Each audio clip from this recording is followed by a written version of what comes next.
真的太难了。大家除夕快乐，除夕快乐！你们都回家了吗？今天可能直播的这个灯光啊，方方面面的可能有点差点意思啊，可能差点意思。着实是差点意思啊，那咋办嘞？这个环境很艰苦，大家勉强看一下，好吧？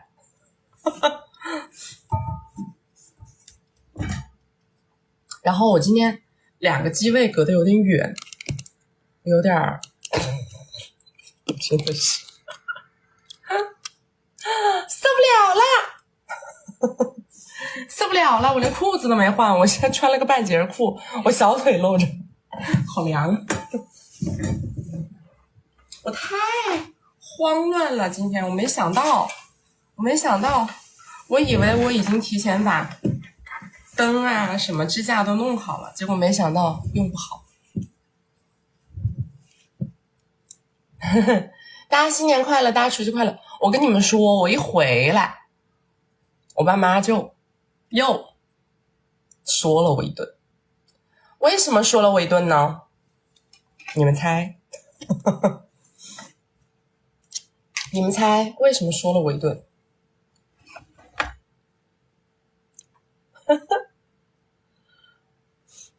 花钱太狠，喝酒没对象。哎，你们觉得像我这样的事业女性难道就是那种天天被家里催婚的对象吗？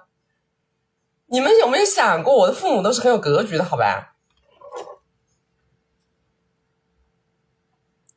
我爸妈开的那个声音好大，你们能不能把手机声音开小一点？我这房里都听到了。他们什么玩意儿？百度说上一次已婚，我怎么可能已婚？真是的，我婚不请你们喝喜酒，对吧？不是，他们是说我在直播间里面太凶啦，他们为你们打抱不平，说我能不能连麦的时候温柔一点，对别人有耐心一点，不要那么凶。烦人。就说了半天，说了2个小时。好嘞。我对你们凶，然后我回来就被骂了。哎，你说这一天天确实有点凶。我有的时候我自己也知道，但是我忍不住，我实在忍不住。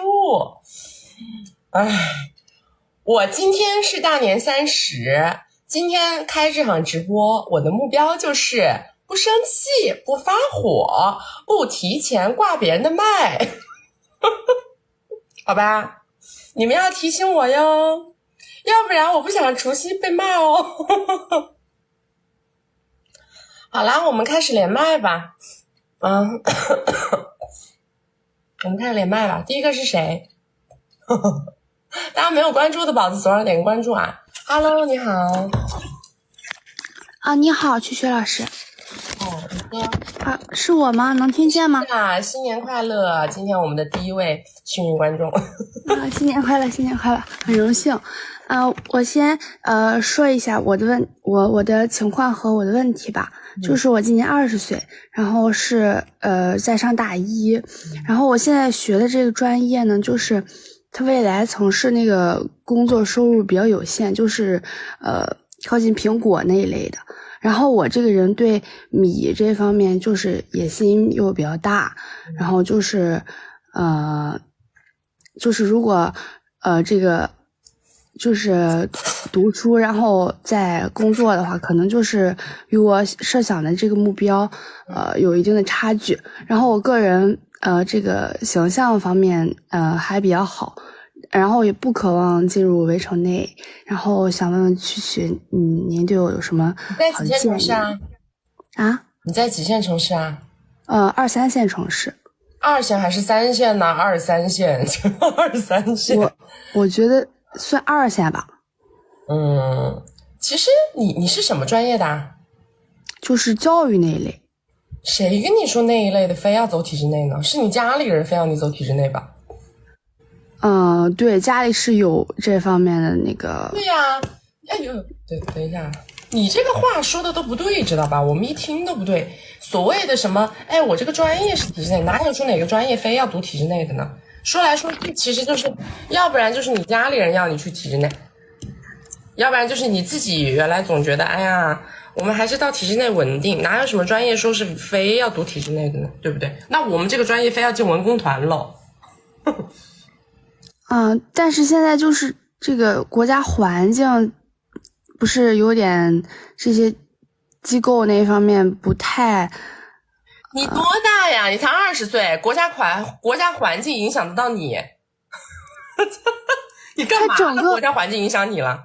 我感觉整个这个温柔大环境上，就是你的意思是我可以考虑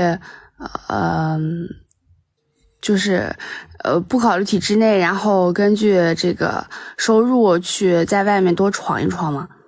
当然可以在外面多闯一闯啦，为什么非要进体制内呢？如果说你对经济收入有要求的话，那你肯定要到有收入的地方，钱在哪里我人在哪里，对吧？求什么？你要往哪个方向上面去努力，目标导向啊，对不对？好。然后就是您说不走 Z 字形嘛，要走1字形。就是那您对我的建议是走从男人这边搞，还是我就从你说来说去是想说这个，不是小姑娘，是这样的啊，我们自力更生，自己求发展，这是一条主线。我明白您的意思。它不是那么容易的，因为你要碰，懂吗？你要有圈子，你要有平台，还要有人给你抛出橄榄枝。但是你不能说我主要我都去找男的，这个路子就不对。我不是这个意思，我的意思就是通过男人实现自我成长，可以助力我的自我成长。哪里去找呢？你现在对我是想问一下你，因为我现在是在读大学嘛，如果我工作了以后，我说你这个东西要碰，懂了吗？你跟我说的还是这个意思啊？你没有地方找啊，那你就是没有碰啊，碰不上啊，等于说是。对，就是在学校比较局限嘛。你现在把你的学习好好搞好，你是什么院校啊？学校好吗？就是普通一本就可以了呀。你好好把学习搞好呀，搞学习，然后呢，想一想未来你是要创业也好，你是要工作也好，想一想自己的方向在哪里。然后你在这个过程当中会遇到各种各样形形色色的人，知道吧？你不要想着，我现在要去找我哪个男的跟我助力一下，找哪个男的跟你助力一下，变态。我没有这种想法，我就是想问一下这个长远的计划，咨询一下你。这个不是说现在我就要去，这个都不能放计划内，懂了吗？搞男的怎么能放计划内呢？人家是碰到了才开始计划的，没碰到计划这干啥呢？因为我不渴望婚姻，然后我对男人也没有其他的需求。要是遇到个大佬，你今天跟我聊这个天可以，你遇到没？没有。那就别说这个话，懂了吗？你遇到了，我们可以今天聊一聊这个天，看看人家给你抛出了什么橄榄枝，看看值不值得我们放弃一些东西去追求。但是你现在没有，现在说这个话是白的，不要一上来就说我没有，我不要婚姻，我不要这，我不要那，我就想傍个大哥。你上哪儿去傍？你去哪里碰？那您对我的建议就是先好好上学，肯定的呀。如果在路上再遇到这种合适的人，我们再继续看是怎么对呀接触，别人来发现你，知道吗？你自己在自我生长的过程当中，你要发光，发光了自然有人会看到你，是这么个概念。该所有能够参加的活动我要参加的演讲我要参加，能够崭露头角的地方我一个都不能怂。然后我要站到更高的地方，让更多的人看见，你才会有更多的机会。有了机会，你再来跟我聊。我遇到这个人怎么搞？我遇到那个机会怎么弄？好，明白了。好，谢谢你。就这样啊，拜拜。好，再见。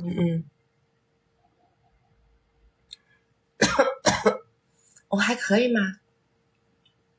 我已经尽力在温柔啦。今天是励志要当一场温柔，要做一场温柔的直播。把这个搞低一点。大家请把温柔扣在公屏上。我说你是不是疯了？把温柔扣在公屏上。我要做一个温柔的主播。我再不温柔的话，我上不了万人直播间了。我的万人直播间有2000个人都被我吓跑了。大家新年好啊！大家新年好！大家没有关注的宝子左上来点个关注。对，我现在是回武汉家里了。大家没有关注的宝子左上来点个关注啊！没有加入粉丝团的宝宝加个粉丝团。一样的，想要学习我们金贵的关系，向上社交的啊，为自己的新年打开新的篇章，想要进入我们的金贵的社群，给自己拓展更宽的人脉圈子啊，链接更多有资源的小姐姐们的，左上角头像点开到我们首页的粉丝群，小助理会在粉丝群里面给你们给个入口。我们每周直播3场，周二、周六早上10点到下午2点，周四晚上6点到晚上10点。想要连麦的宝宝送4000个币排队啊！对的，我们就是1年365天，全部都是246的那个时间播，我们没有例外，没有例外，除非是有特别特殊的情况，我做封闭训练了或者干嘛的，有可能，其他情况都不会啊。好了，下一个吧，来下一个吧。有人喜欢看我怼，有人喜欢看我温柔，我先温柔着试试，好吧？我实在是忍不住了，我就怼2句，然后你们再把我拽回来。我今天怎么换号了？我一不小心我开错了，我开错了，不是我故意要换号播，我开错了。Hello， 你好，你好，尤里，哎呦，尤里，不是，我爸妈。他们就说别人花了好几百上来连个麦，你把别个怼的别人云里雾里的，说下去以后想半天，说我今天干嘛要花这个好几百。可是我说我就是只能解决一部分问题啊，有一部分问题我解决不了啊。Hello， 你好。啊，曲曲，我必须要跟你讲，我就是你上次说的那个银丑女孩，然后我把那个男的现在就是啥女孩拿下了，银丑，就是那个字母的那个男的是吧？啊，对对对，反正就是他。我最后那个男孩是我跟你说的吗？没有，我就是每天带不一样的男孩去见他。然后后面他就有点生气，就说你能不能不要跟他们见面了。然后我最后他现在在我家呢，但是呢我现在就是我看上了另外一个男孩，就是他是搞艺术的，然后就是那个男孩就是他32嘛，然后其实就是有点魅力的那种。我现在是想说服之前的那个就是就是我要怎么样去给他 CPU， 就是让他慢慢的接受另外一个男孩存在，就是我想让我这问题我回答不了这问题，你这问题超纲了喂，我们都是很专一很忠诚，我们只会1对1，我们不会1对多，我们搞不了。你这个有点那个为难我啊，等会儿我妈要骂我了。这问题怎么问得着我？这超纲了的。但我真的很急，那个男的我真的很想让他也到我们家来，然后其实他也接受。对啊，你是不是疯了？你是不是疯了？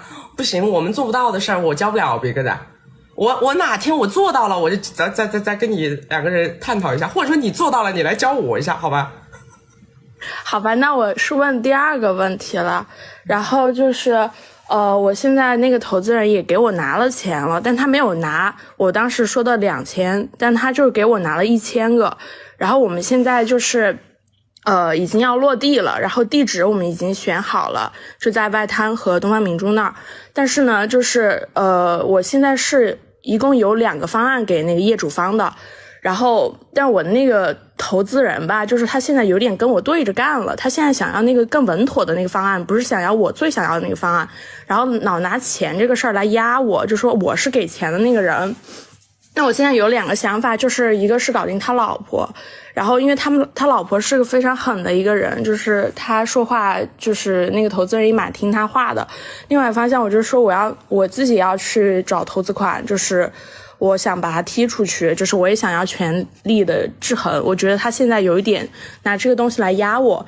那我现在其实是想，如果要钱的话，我可能就是找我爸要。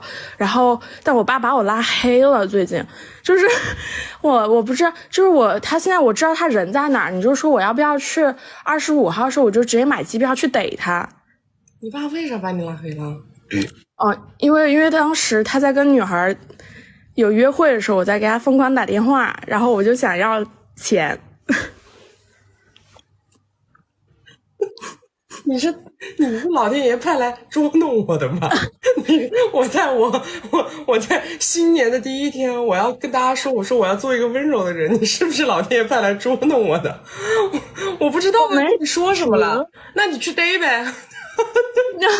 但是我不知道我要不要跟他亲情回顾一下，还是说我就硬上硬的呀？硬上硬的，他不给你，你能把他咋的呀？还是能行，他就是得我软磨硬泡，就是主要他觉得我脑子不太行，因为我是中戏的，然后我其他姐姐就是都藤校的，然后他觉得我就是不太行，然后我就害怕他不给我投，但是我现在已经拿到这1000个了。你说我如果是带着这1000个，我就说我已经拿了这个款了，然后我地址也选好了，他应该还是有可能投我的吧？你就去跟他好好聊，那你干嘛硬来呢？没有意义啊，你硬来。行，你就是权衡利弊的各种聊呗，你就行。那我那边业主方的话，你觉得我有可能就是我可以直接把我的投资人给从这个局里面推掉嘛，然后我直接去跟业主方那边谈。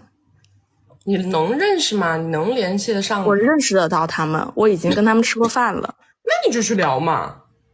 行，我就怕这样不太道德。反正钱都拿到你手上来了，你这个人本来也不是很讲江湖规矩的个人。我挺讲江湖规矩的，我还是问了你的。你可拉倒吧你！是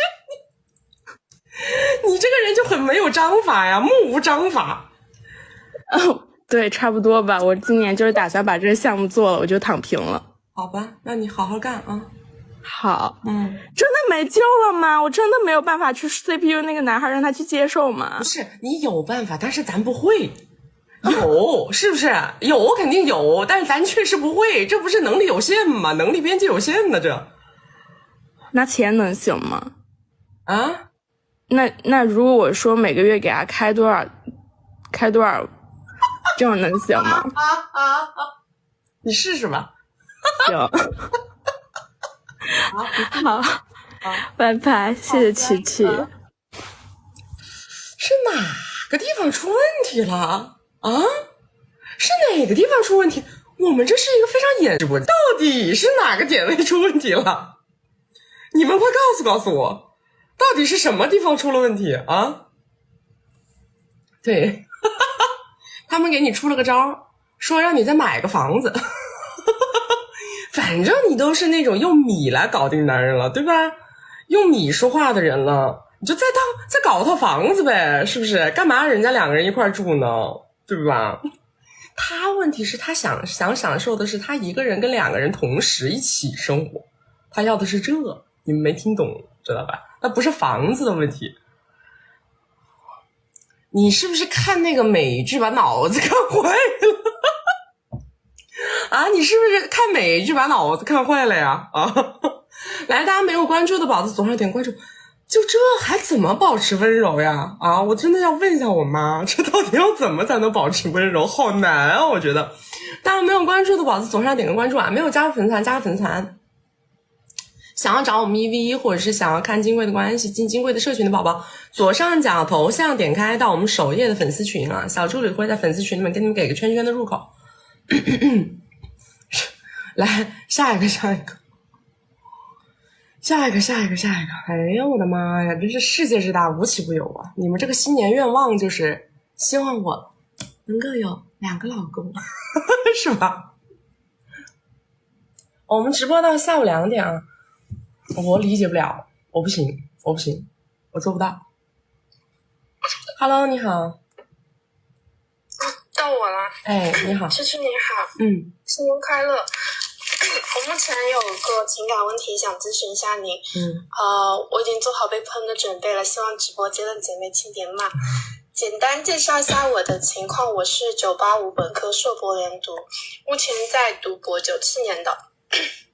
然后长相的话，我觉得一般吧，7分左右，气质型，异性缘比较好。目前在1线城市。我前段时间朋友介绍认识一个大哥，比我大10岁，是土老板类型的，属性不详，有点像伯乐男，挺帅的，但是我感觉很花心，很爱玩。帅的一般就不会是。啊，你接着说。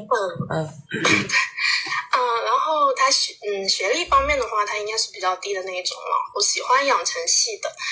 我们第一次见面，他就说希望我可以做他的女朋友。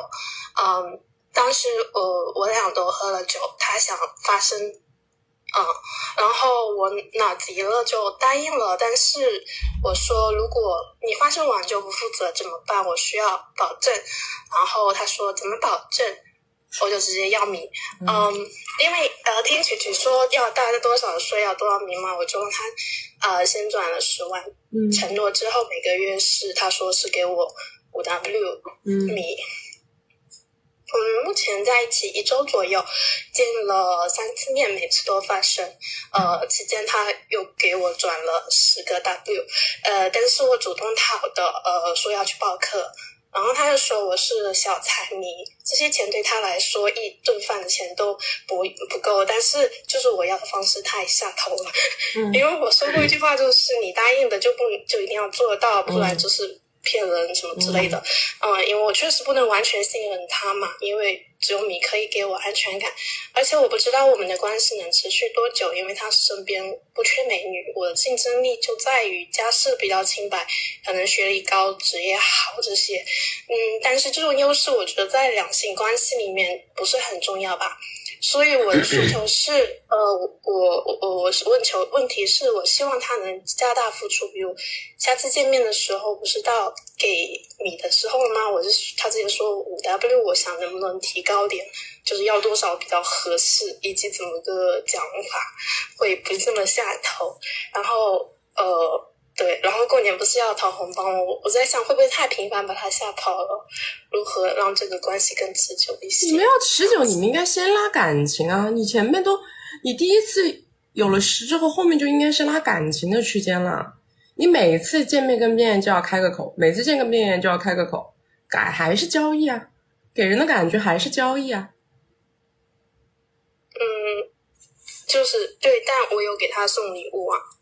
什么礼物啊？1万多的，就是那种东西。人家要你那礼物干啥呀？你要那礼物是想表现什么？表现男女平等吗？就是说我也有会就是关心他这一思。你这种礼物根本就不能体现你所谓的什么关不关心啊！你还不是在以小博大吗？你这个给人的感觉实质上它是一种以小博大的行为啊。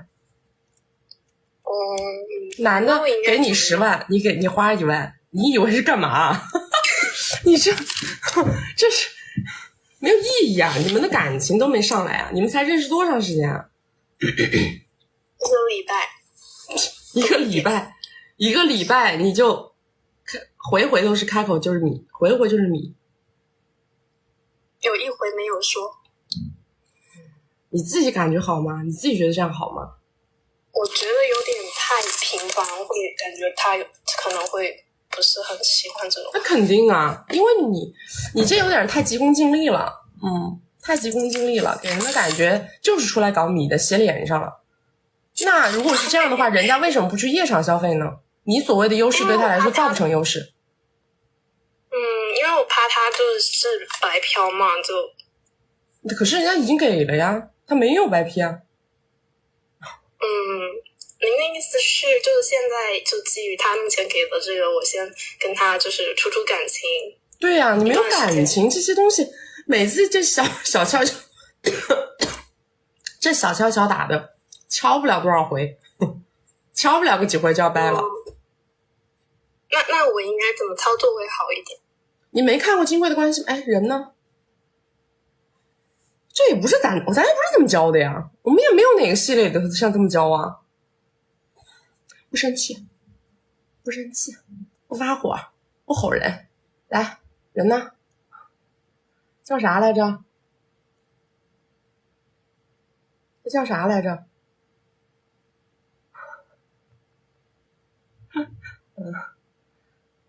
这叫啥？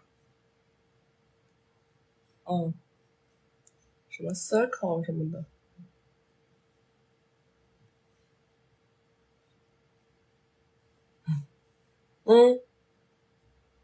我说你是我们学员吗？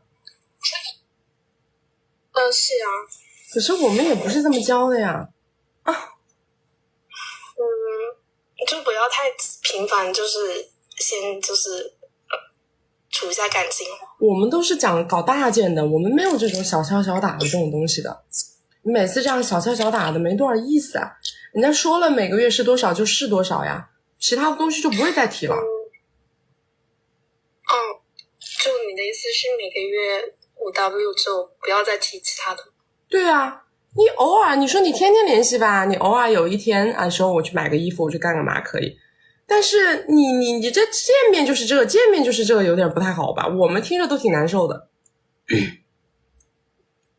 白，因为他我跟他也不是平等关系啊，他是围城内的。我没有说你们是平等关系啊，你的这个因为跟这个没有关联的，这不是你的选择吗？他知道你搞米，但是你要让人搞的人心里舒服啊，这不是一个很简单道理吗？就算是他是消费者，你也得让他心里舒服啊。明白。好。哎呦，你这个，我觉得你这个东西完全跟没上课似的，要不你再去看看吧，你说的这话。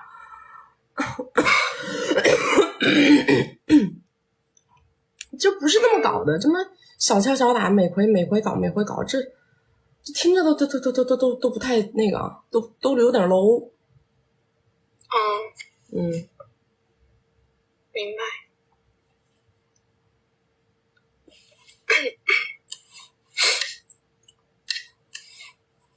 还有问题吗？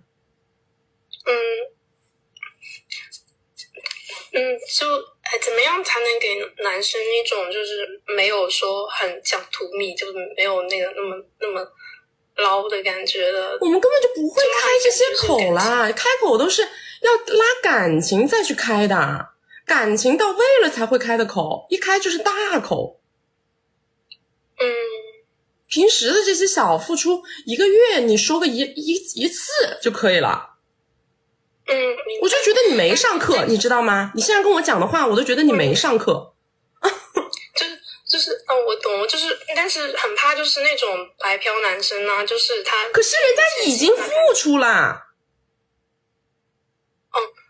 对，这个 OK， 就是如果以后再碰到类似的男生的话，就是你的开头没问题啊，是后面这个才一个星期，你火急火燎着急干什么呢？着急忙慌的。明白，就是前期他已经投入了一定的钱了，然后就开始我们就培养感情，之后再等久一点处出感情了再说。对啊，后面怎么样大的。明白。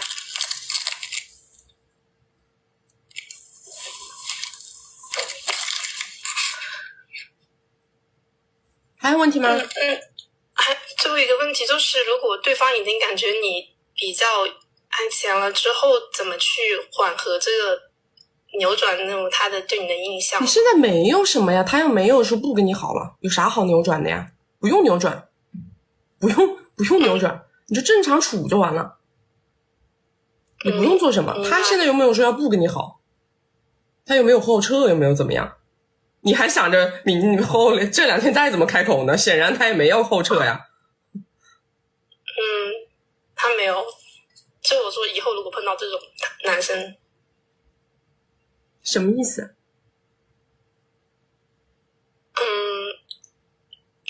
好吧，没有。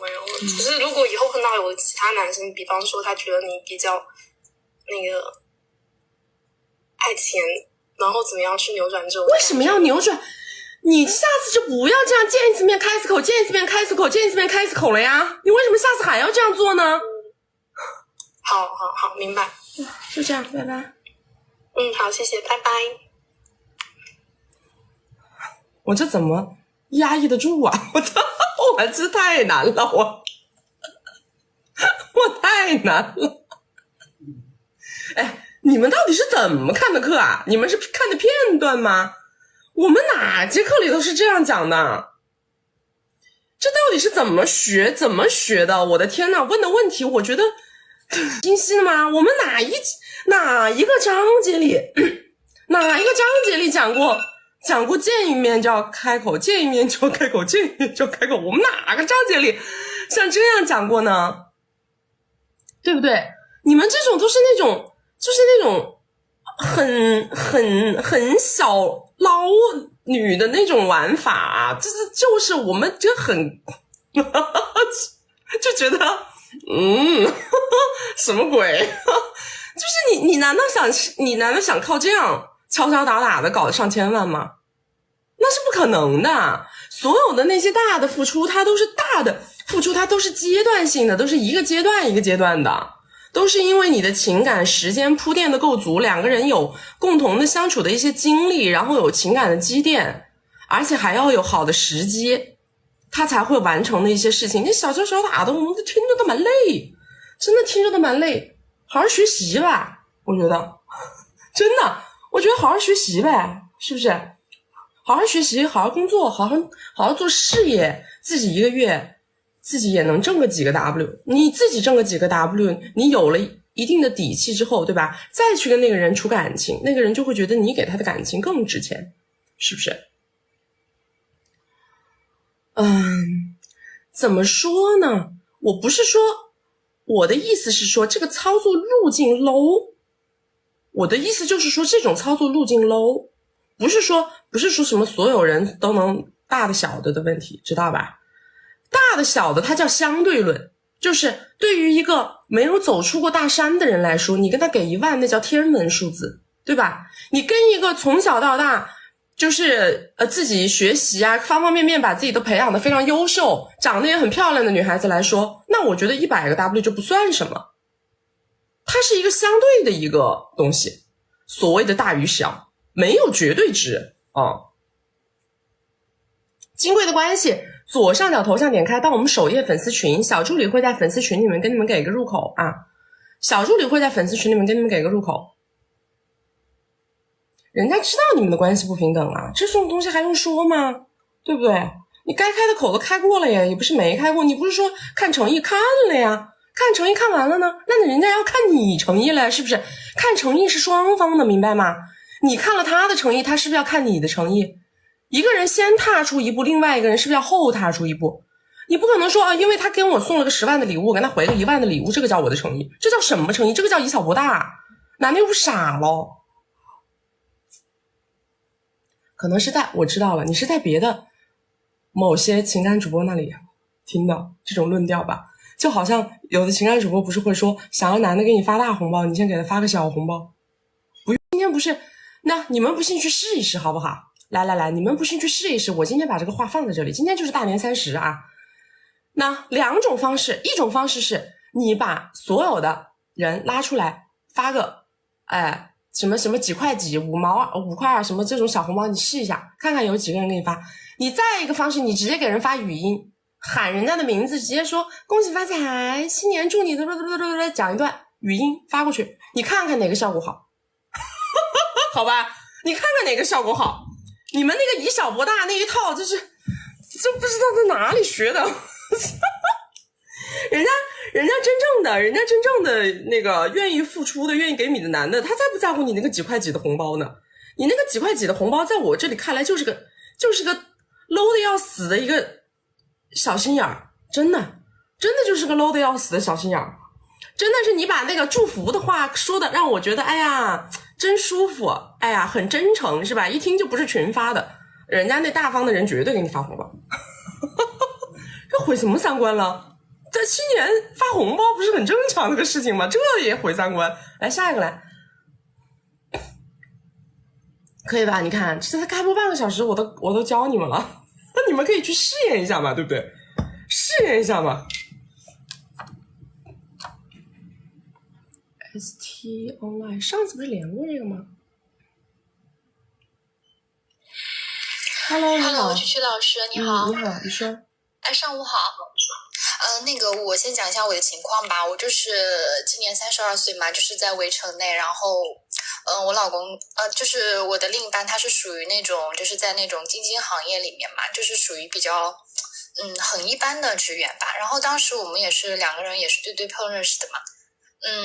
现在差不多也有7年了吧，就是在这个关系嘛，就是我想先咨询一下，就是关于就是我们两个人都是属于2线城市那种，属于本地的嘛，然后他父母也是属于退休，然后就是这几年我就是一直属于就是在家带娃嘛，然后当时我们就是可能他理想的对象是希望他找一个就是有稳定工作啊，或者是这样的，但是我并不是，我是一个属于就是比较就是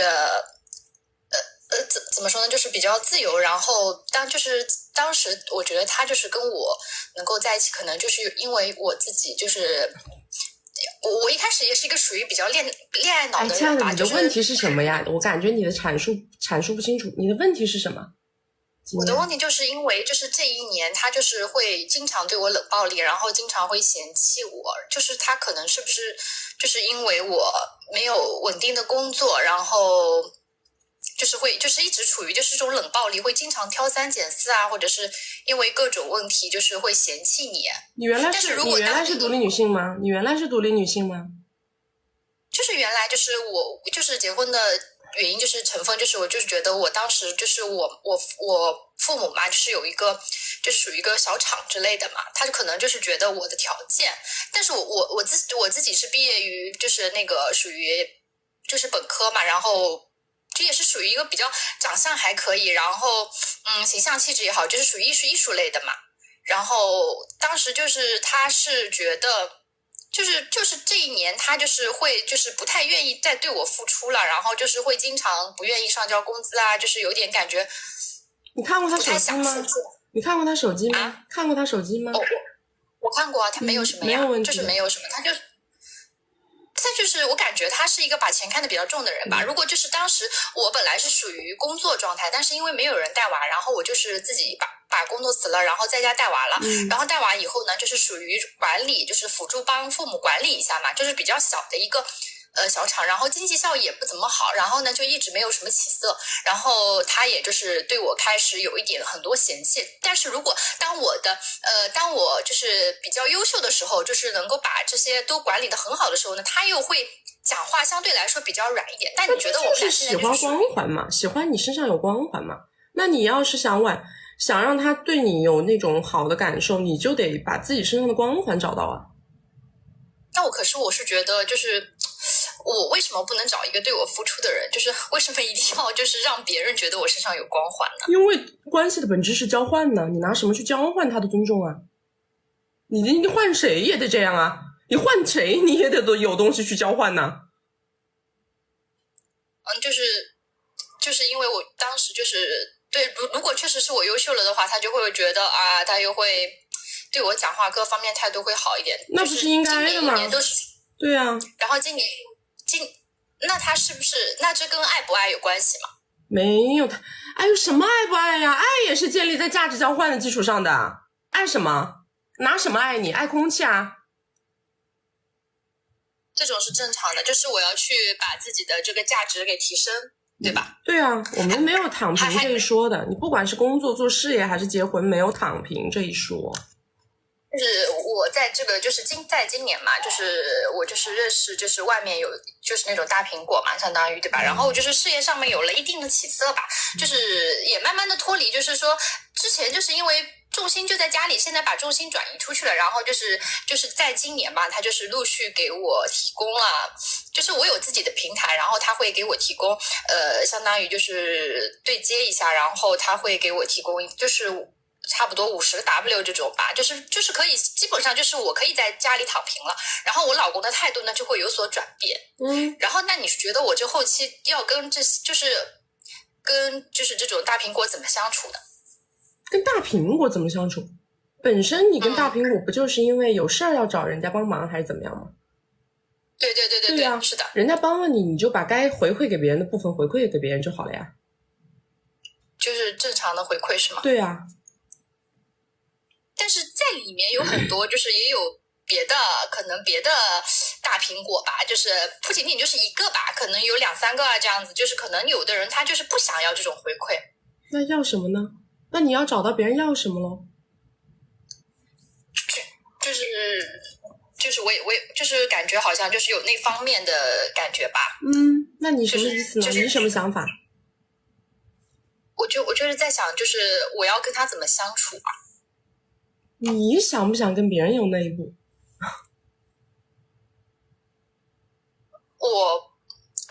也就是，但是我是觉得就是你看你一句话就是，但是我是觉得，你看你这么多字里面有没有一个有意义的信息？精简一下自己的表达，要不然所有的人都听不明白。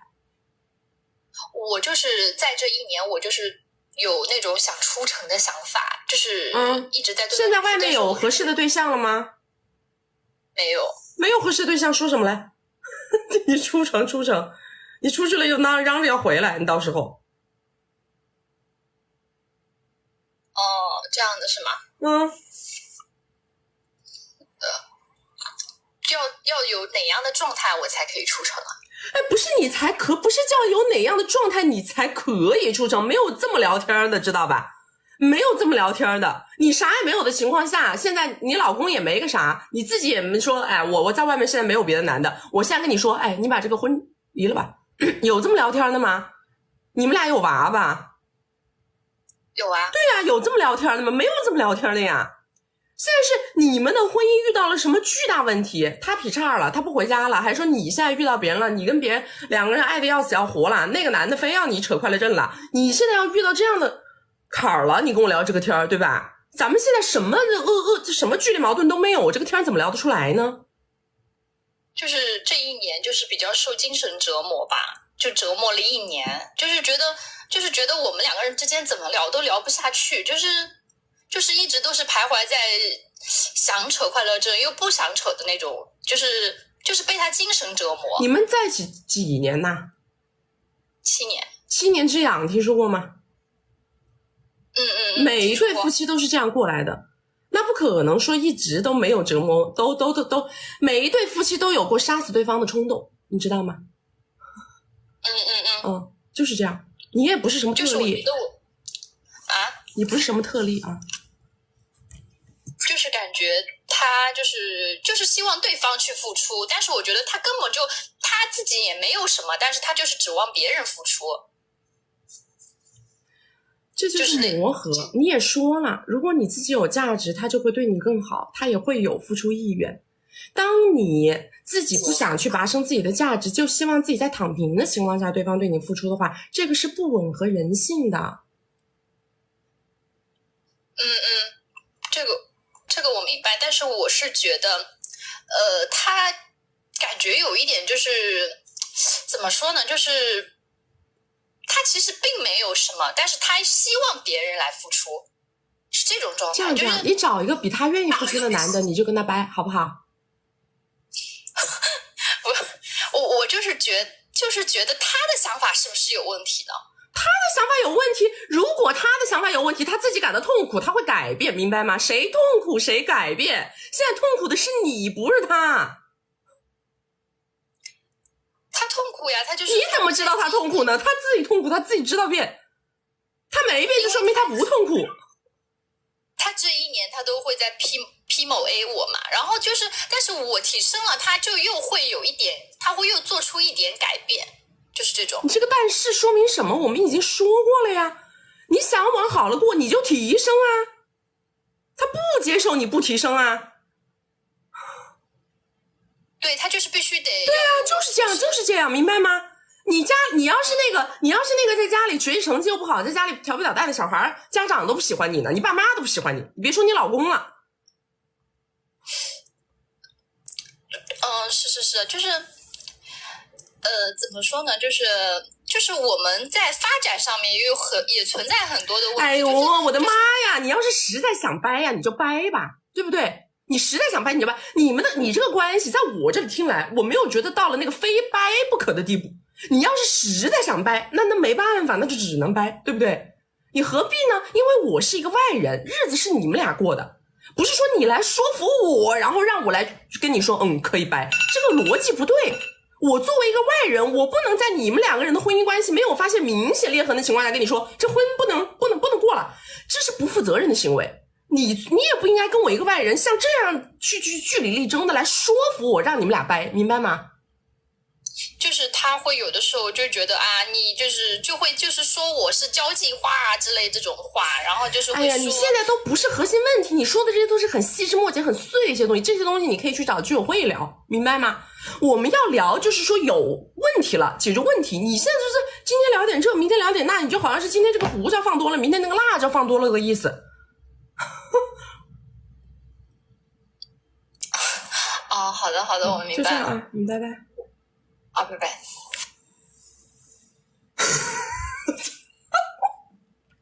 我已经尽力了，我不管，我真的尽力了啊！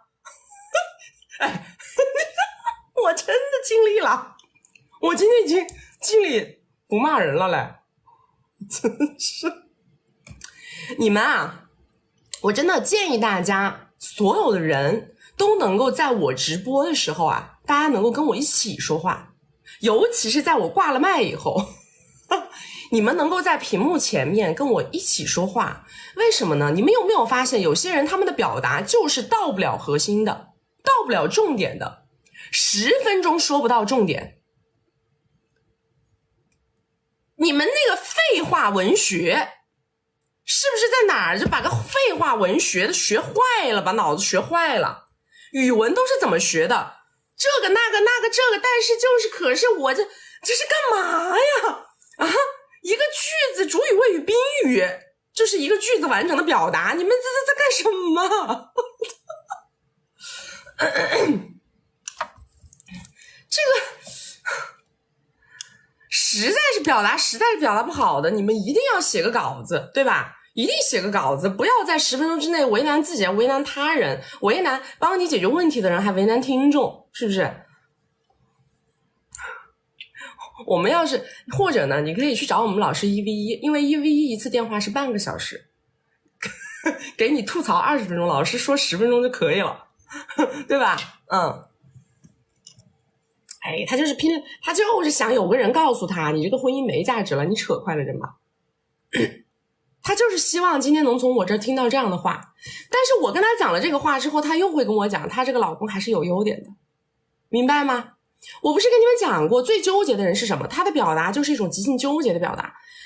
最纠结的人是什么？最纠结的人就是好的时候想回头，坏的时候想放弃，坏的时候想放弃，好的时候想回头。这个就是极尽的纠结，他没有办法做决定，知道吧？因为他总是在好的时候吧，哎呀，他就既打不既疼，但是他坏的时候吧，他又有点舍不下人家那个蝇头小利，永远都是这样，所以就搞不好，明白吗？真的下定决心了，你就走出来，然后呢，买单，我自己为我自己的行为买单，对不对？就算是全天下的人都觉得我跟我这个老公能过，我就觉得我跟他过不了了，那没问题啊。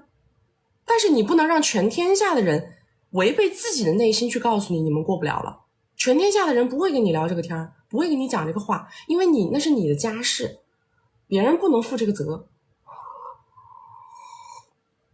你们知道吗？我认识一个，就是你们知道有一个年纪比较长的一个网红，上海的一个网红叫马姐的，你们知道吗？有一次我就听他，就是我们有见过一次面啊，然后呢我就听他讲他自己的人生，他就是他应该有公开讲过吧，如果他没公开讲过的话，我感觉讲不太好，我不知道他有没有公开讲过。但是我们那天就是一个有点公开的一个场合，就20几个人的一个场合。我那天就听到他讲他自己的故事，就是她就是在跟她老公结婚以后，她就觉得那个日子她过不下去，她就跑了，她就跑到日本去了，然后一下就消失了几十年，是10几年还是几十年，她就跑了。她跟她老公结婚以后，她就跑了，就这样。哎，我也觉得没什么问题啊。哎，我也觉得没毛病。说实话，我觉得没毛病，没太大毛病。因为她说白了就是她自己知道这样做对别人不负责任，但是她就觉得她当时非这样做不可，因为她觉得当时她老公是不可能接受要跟她扯快乐证这件事情的，但是她怎么都不能接受自己这段婚姻。她觉得在这段婚姻里，她什么也实现不了，她认为她自己被禁锢了，所以她就无论如何一定要跑掉。然后她就直接跑了，然后她就跟她老公就在异国的情况下几十年吧，后来是很多年以后，然后她才回来把快乐证扯掉了，因为实在她老公也没有办法嘛，也知道这么多年也就这样了。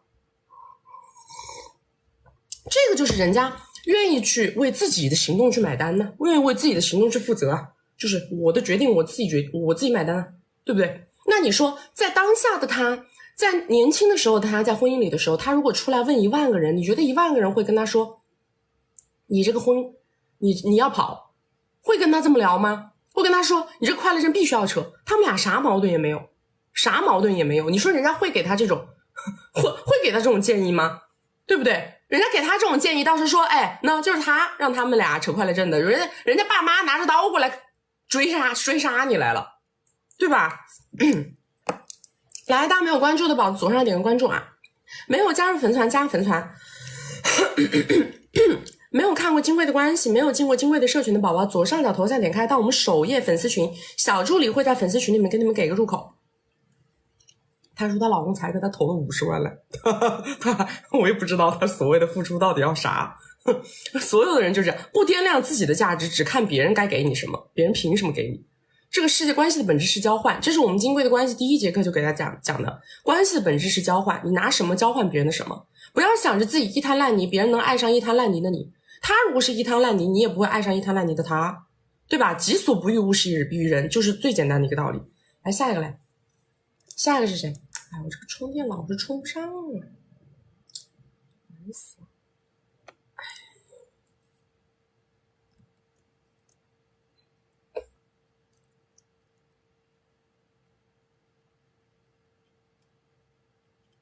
下一个是谁？麻烦死。Hello， 菊雪你好，请问能听到吗？可以，你说啊。祝你新年快乐！我这边在机场可能会有一点杂音，所以不好意思。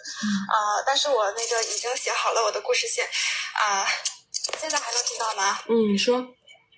好的，那个我的问题是，菊菊怎么看待我围城外的这个男人？二就是现在心有不甘，怎么报复？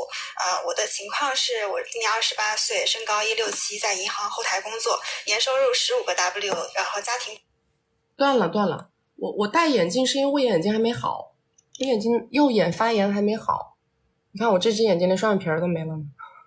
前2天肿的它是双眼皮特别宽，现在它肿的就是变成了内双。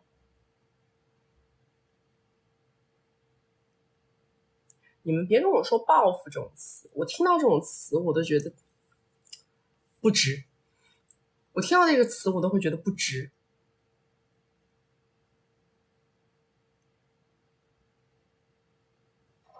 接着说。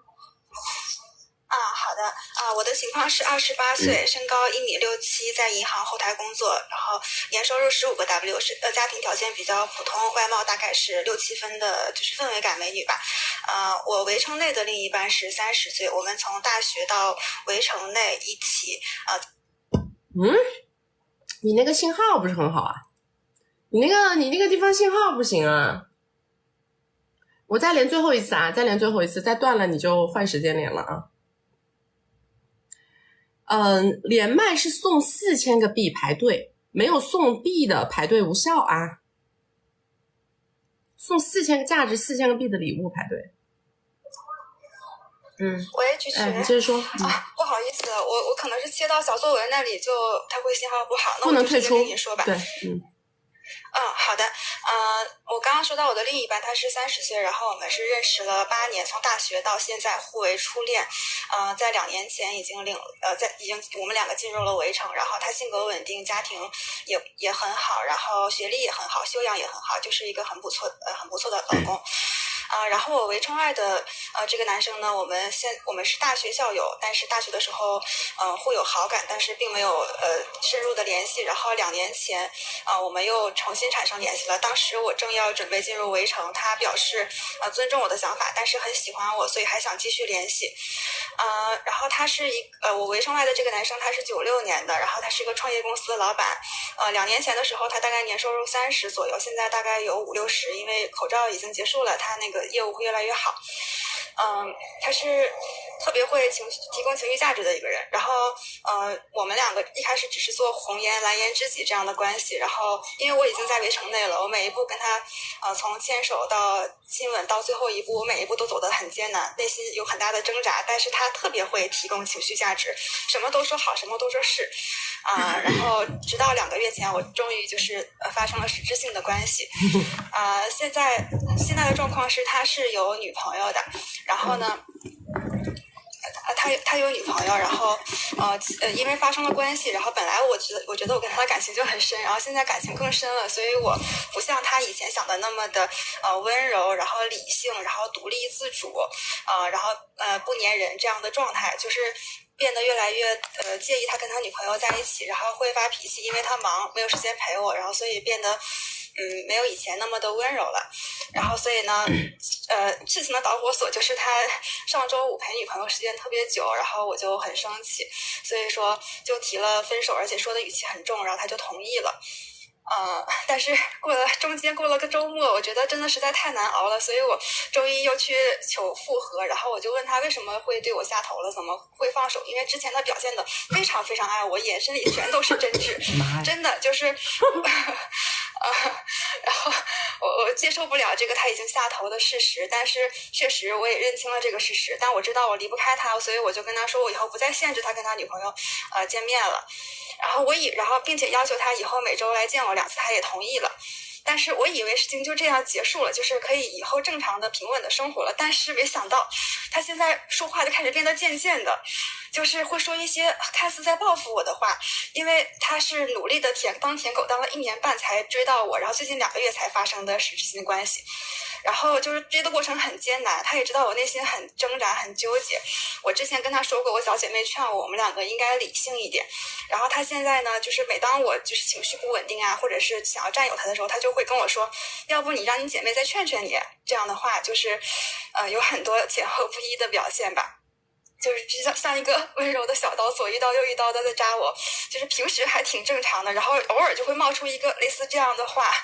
还有一个很渣的，就是之前我接他电话，他都会说，哎呀宝贝，接到你电话真开心，虽然在开车，但是还想给你打电话。然后昨天就是我给他打电话，他就上来就是一句渐渐的语气说，哎呀开车怎么打电话呀，就是这样子的。然后我现在觉得我当时被他追的时候是被捧杀了，然后他现在下头了，然后我就是有点难以走出来，所以我就想听听曲的意见。现在就是我知道他是渣男了，可能渣的同时会有几分真心吧。他现在看我的眼神也不像以前那么真挚了，就是满眼的浑浊感，就是把我当成一个哎呦我的妈呀，他妈鸡皮疙瘩起来了，就是把我当成一个纯的情人吧。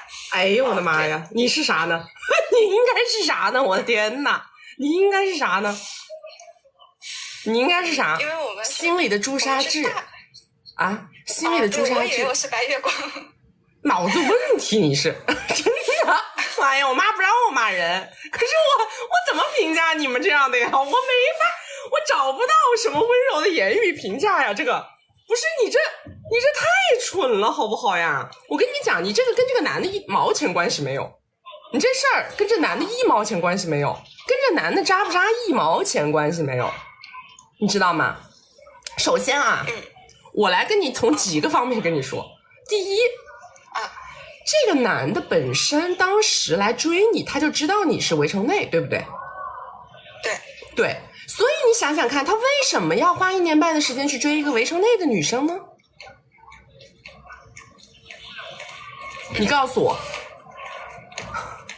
可能我当时认为是他对我大学的感情是很懵懂的 No 现在终于还是 No 完成一个遗憾。 No， 当然不是。首先你看，第一就是你的理解错误，明白吗？首先就是你的理解错误。我们要看一件事，首先把自己的问题盘明白。首先，一个男人在外面，很多男的喜欢去找这种围城内的女人，就是因为他不想麻烦，这个是本质的本质，核心的核心，在于这样的女人，她有她自己的1亩3分地，她不会发神经，她不能麻烦到我的情感线，懂了吗？懂了，这个是核心，所以这是第一条，你的理解错误，这就是你首先理解错误的地方。第二个，我进入围城前就已经在跟他有聊天聊了大概半年，然后也不重要啊，进入围城了，也不重要啊，也不重要啊，也不重要啊，对不对？还有，如果说你进入围城前你就一直在跟他聊，进入围城后你还在一直跟他聊，你在他心里也不可能是个什么白莲，也不可能是个什么朱砂痣，你充其量是个白莲花，懂吗？懂了。因为你的行为就好像有的男的说，为什么男人他第一次你们认识一个男的，第一天就跟他怎么着了之后，那个男的就不会对你认真了？为什么？因为你的这个行为就会在他的眼里形成一个人设。所以你本身你自己在他眼里就没有对感情很慎重，明白吗？好，这是第二个啊。第三个是什么呢？我告诉你，你认为他追你追得很艰难，你认为他是穿越了万水千山，历经了千辛万苦才把你追到手，这个是你的看法。我认为，但我告诉你，这个点也理解错了。为什么呢？因为他乐在其中，这个事儿它就不一样了。为什么我们有一句话，我经常给大家讲的一句话叫做越挣扎越快乐。男人几大爱好，对吧？为什么男的他有这个爱好，喜欢看你挣扎，喜欢看你被迫从了我。他在这个过程当中，他看你那个样，他就知道你是绝对要被拿下的女人，懂了吗？你为什么？我告诉你啊，我告诉你们，为什么那些很善于公关的女人，很善于打圈子的女性，对吧？为什么她们跟男人之间，她可以随便的，对不对？哎呀，勾肩搭背，哎呀，把人家一挽，是吧？干嘛？为什么她可以这样？因为她越是这样，那个男的反而就没有了对她让她挣扎的那种快乐，懂了吗？在这个过程当中，男人更愿意跟他平等的去看待问题，反而你越是哎呀不要这样，哎你不搞，哎不是，他就觉得哎呀不行，你就是那种哎你就是那种打不开的那种女人，越是这种女人越好被拿下，这个是男性思维。所以你是站在你自己屁股决定脑袋，你觉得哎呀他怎么追求我，没有，明白吗？好的。最后一点，我产生了误会。最后一点，就是你的问题是什么问题？前面讲的是你的理解问题，我最后一点讲的就是你的操作问题。我们讲过，想要一段关系的保鲜期啊，我们现在全盘不谈道德，不谈你的身份，我们只谈任何关系。要想一个关系的保鲜期被无限的延长，怎么做？就是我一直以来从来没有变过。你老在说他变了，他变了，其实不是他变了，是你变了。你仔细的想一想，你变没变？你原来是不是这样对他的？你原来会不会这样对他？你变了，你就不要怪他变，懂了吗？懂了。我现在觉得离开他挺痛苦的，然后我告诉你，最后送你一句话啊，你别跟我说这些了，最后送你一句话，没有那个金刚钻不揽这个瓷器活，出来玩要的就是段位，没有这个段位，稍微出来玩一下，马上被人波动了，说明什么？说明你不适合。你这样玩下去叫玩火，玩火是会自焚的，到时候你会严重的影响到你的婚姻关系。这个就是我最后对你的劝解，因为你没有这个段位。好的，其实我还有最后一个问题，我们时间到了，我还想让他，好的，给你1分钟来说。好，我还想让他如果继续对我上头，还有可能吗？你自己先下头啊，你自己先下头啊，你再找个男的呀，对不对？你跟你的老公重新恩爱起来呀，你把你跟你老公的恩爱的照片重新发起来呀。我如果想让他上头，我可以继续给他当舔狗，然后让他极度的就这样，然后拆了他们。挂了。跟你讲的一句话等于没一句话没听。我每次我为什么要发飙就是这样的，知道吧？讲有用的东西一句不听，从头到尾活在自己的思维里。是不是？从头到尾活在自己的思维里，你就是因为想让他上头才把这个局面搞成这样的，你以为是什么？你们就是因为我今天说我不挂麦，那时间超时了，我可以挂吧？我操！我说我不提前强制挂麦，我时间超时了，我可以挂了吧？你们有的是真的是，我说什么东西听不进去，我就活在自己那个思维里，我就要让他上头。你不屌他，他自然上头的。你原来让他上头的时候，不就是你不屌他的时候吗？你现在我都说了，你变了，听不懂什么叫你变了，是吧？还要我当舔狗，我再去当舔狗，你越舔，他越觉得你 low， 越觉得你廉价，越觉得你屁也不是，对吧？我都说了，你不是什么朱砂痣，你就是那个白莲花，对不对？他越觉得这女的真是，你看跟所有的女人一样，只要是跟男人一夜之欢了，马上他就要跟我白头偕老。low 不 low 不 low， 一点段位没有，还玩什么玩，对吧？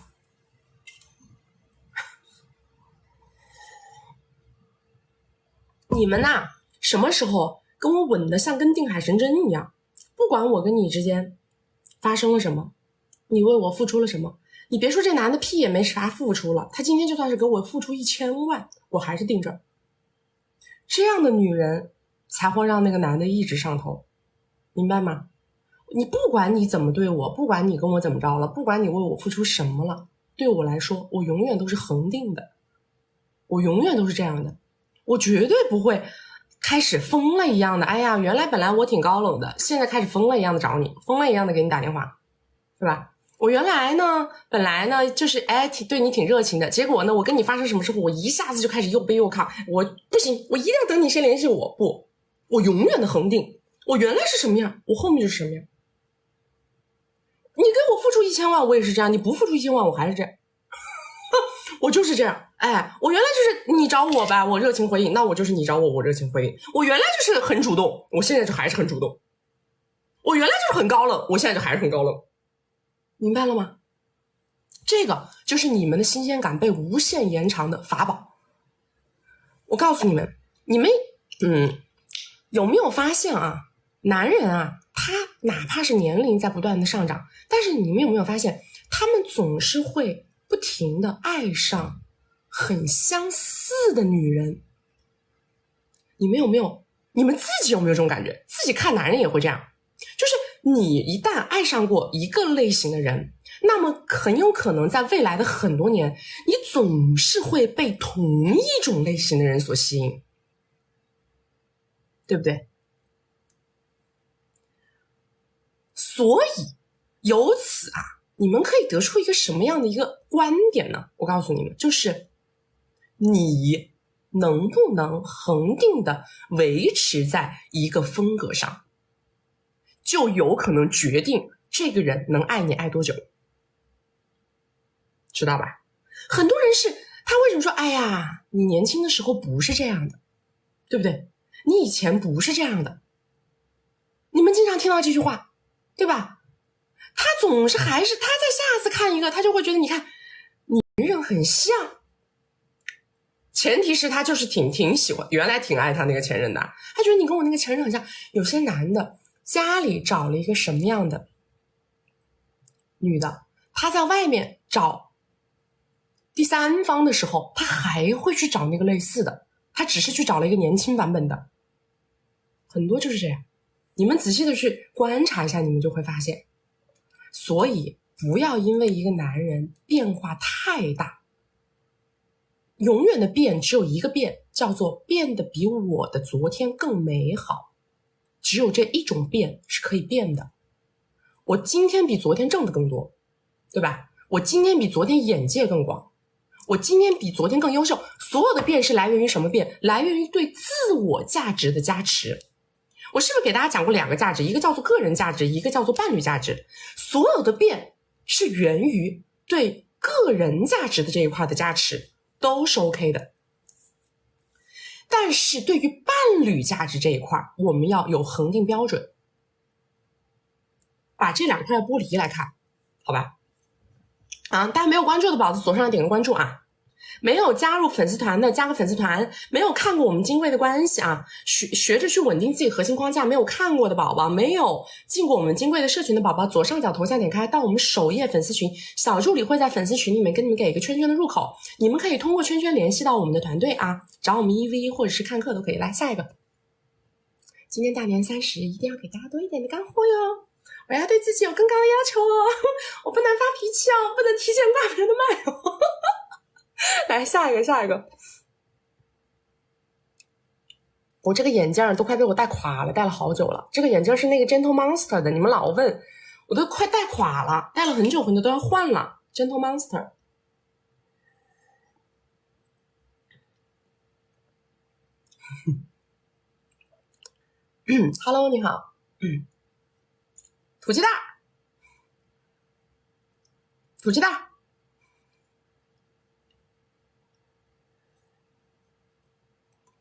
儿，哎呀，土鸡蛋儿上次就不说话，这次又不说话。土鸡蛋儿，你的麦关了，土鸡蛋儿。Hello， 哎，能听到吗？可以，你好，好的，曲，我土鸡蛋今天有点问题，就是我简单说一下，我今年是22。然后我老板呢是32，他是围城内有2个崽儿，有2个崽儿，然后你老板32，我们2个围城内2个娃，32，你22是吧？对，好，我22，对，然后我们2个大概是在我19、20岁，也就2-3年前的时候就有一点暧昧昧拉拉扯扯，到现在也差不多2年多。但是这个事情的重点在于，就是我们把前面该干的能干的这些都干完了之后，没有走到最后一步，就没有实质的关系。他在生活上啊情感上这2年也确实是怎么讲，成为了我的支柱。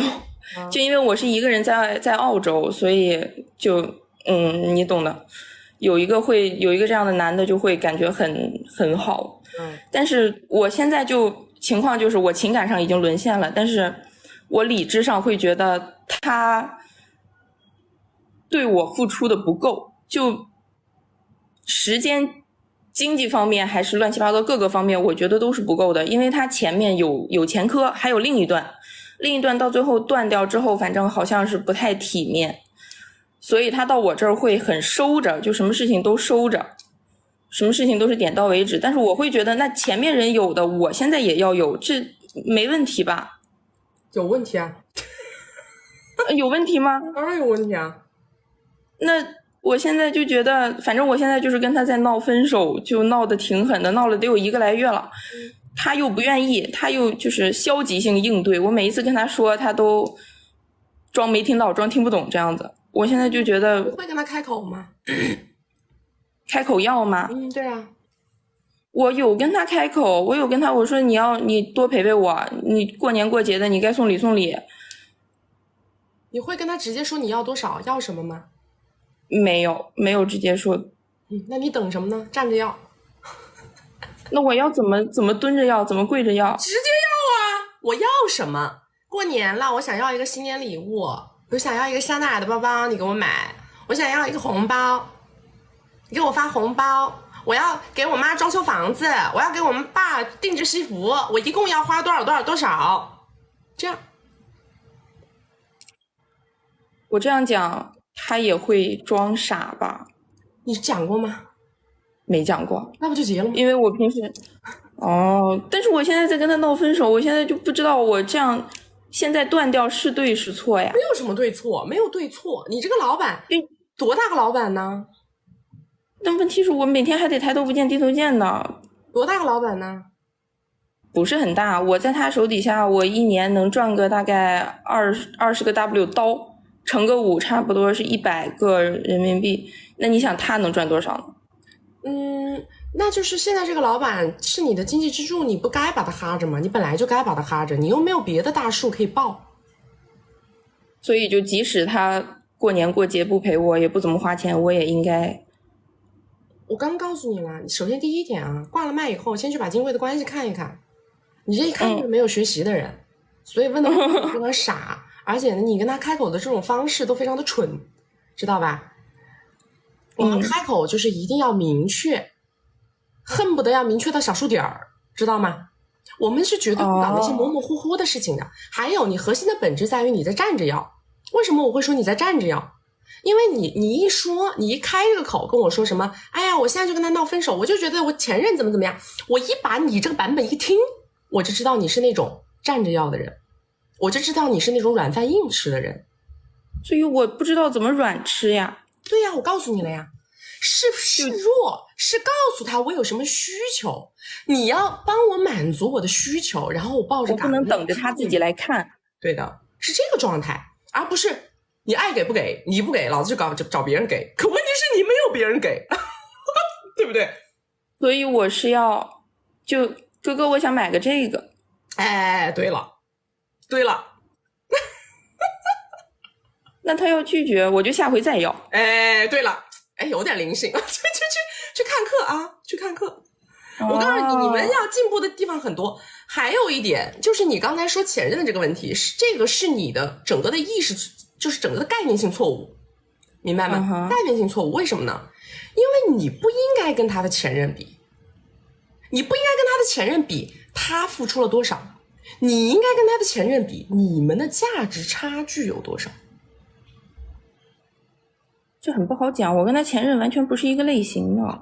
非常好，所以说明什么？你压根儿不知道人家的前任有过什么价值，为他提供过什么，你光看他给了别人什么，这是一种单向付出。你光看他，可是付出不可能是单向的。他如果愿意给他的前任付出什么，一定意味着他的前任给予了他什么价值，但是这个价值你看不到，你不知道，你无法评判。我觉得我现在我能给的都给他了。你能给的都给他，一个乞丐跟我说他把他能给我的都给我，跟比尔盖茨说他能给我的都给我一样吗？我懂了，我们两个人的位置就是不一样的。对了，有点悟性啊，下去学。所以我现在那已经就是在闹分手了，现在是要往回圆一圆吗？干嘛要闹分手呢？没什么必要闹，大过年的对吧？你说菜大过年的不能跟你这话已经说出来了呀。我圣诞节就跟他把话说出来了，说出来了还可以再说回来吗？就再把话往回圆一圆。呀，大过年的你给我发个红包吧，这个事儿就算了，我也不想跟你吵了，好累啊。就哥哥我错了。哎，蛮好，非常好，哎，非常好。这种不要脸的招我可会了。非常好，就这样啊。行，但是他为什么呢？他为什么不跟我走到最后一步呢？我就不明白。有可能他不行。他行的，他老婆给他发那些乱七八糟的我都看到过。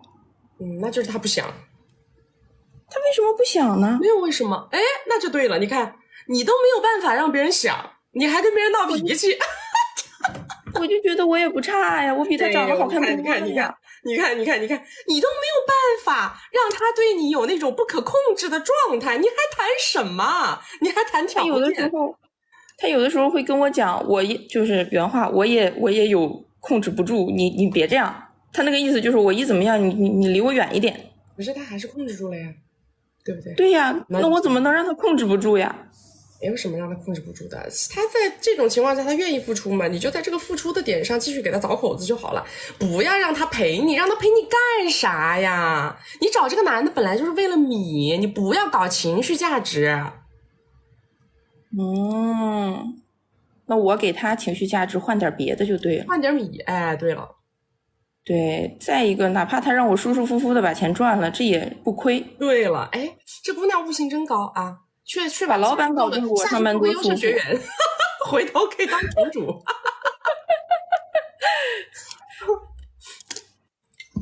行，我还一直在想，我就没见过这样凑上去，你还不要？什么没见过的呀？什么样的都有，他也不缺。好吧，那就是要钱要东西，要米要东西。哎，对的，我明白了，好吧，我明白了。我现在就把话往回圆一圆。好，拜拜。好嘞，谢谢，拜拜。金龟的关系怎么看？左上角头像点开到我们首页的粉丝群啊，小助理会在粉丝群里边给你们一个圈圈的入口，你们可以通过圈圈的入口找到我们，不管是看我们的 class， 还是找迷 V， 还是看我们的直播金句总结，还是看曲平常的日常 OK 是蛮聪明的，土鸡蛋蛮聪明的。那女孩子有没有悟性，聊3句我就知道了。我这边每天接触的客户也很多，有的客户就是在短时间之内他可以成长特别快，那有的客户就不行。真的，每个人的那个底子差别很大，底子差别特别大。但凡我说过有悟性的人，他们只要找到正确的目标人物，那都是巨额数字。但有的时候选择大于努力啊，你要碰得到那样的人才行。来下一个来，我们要连麦的宝子送4000个币，送4000个币的礼物排队啊！然后我们每周直播3场，周2、周6早上10点到下午2点，周4晚上6点到晚上10点，全年365天全部是这个时间直播，不分任何的那个啊！完了被警告了，看来今天大家要注意一下啊！Hello， 你好。你好，曲雪，我想说一下我的情况，然后也想知道如果是你的话，你会怎么办？我呢，今年33岁，我觉得自己的长相、身材、性格都还可以。然后我之前呢也读了2个1线城市的 EMBA， 但是跟同学之间联系的也不是很多。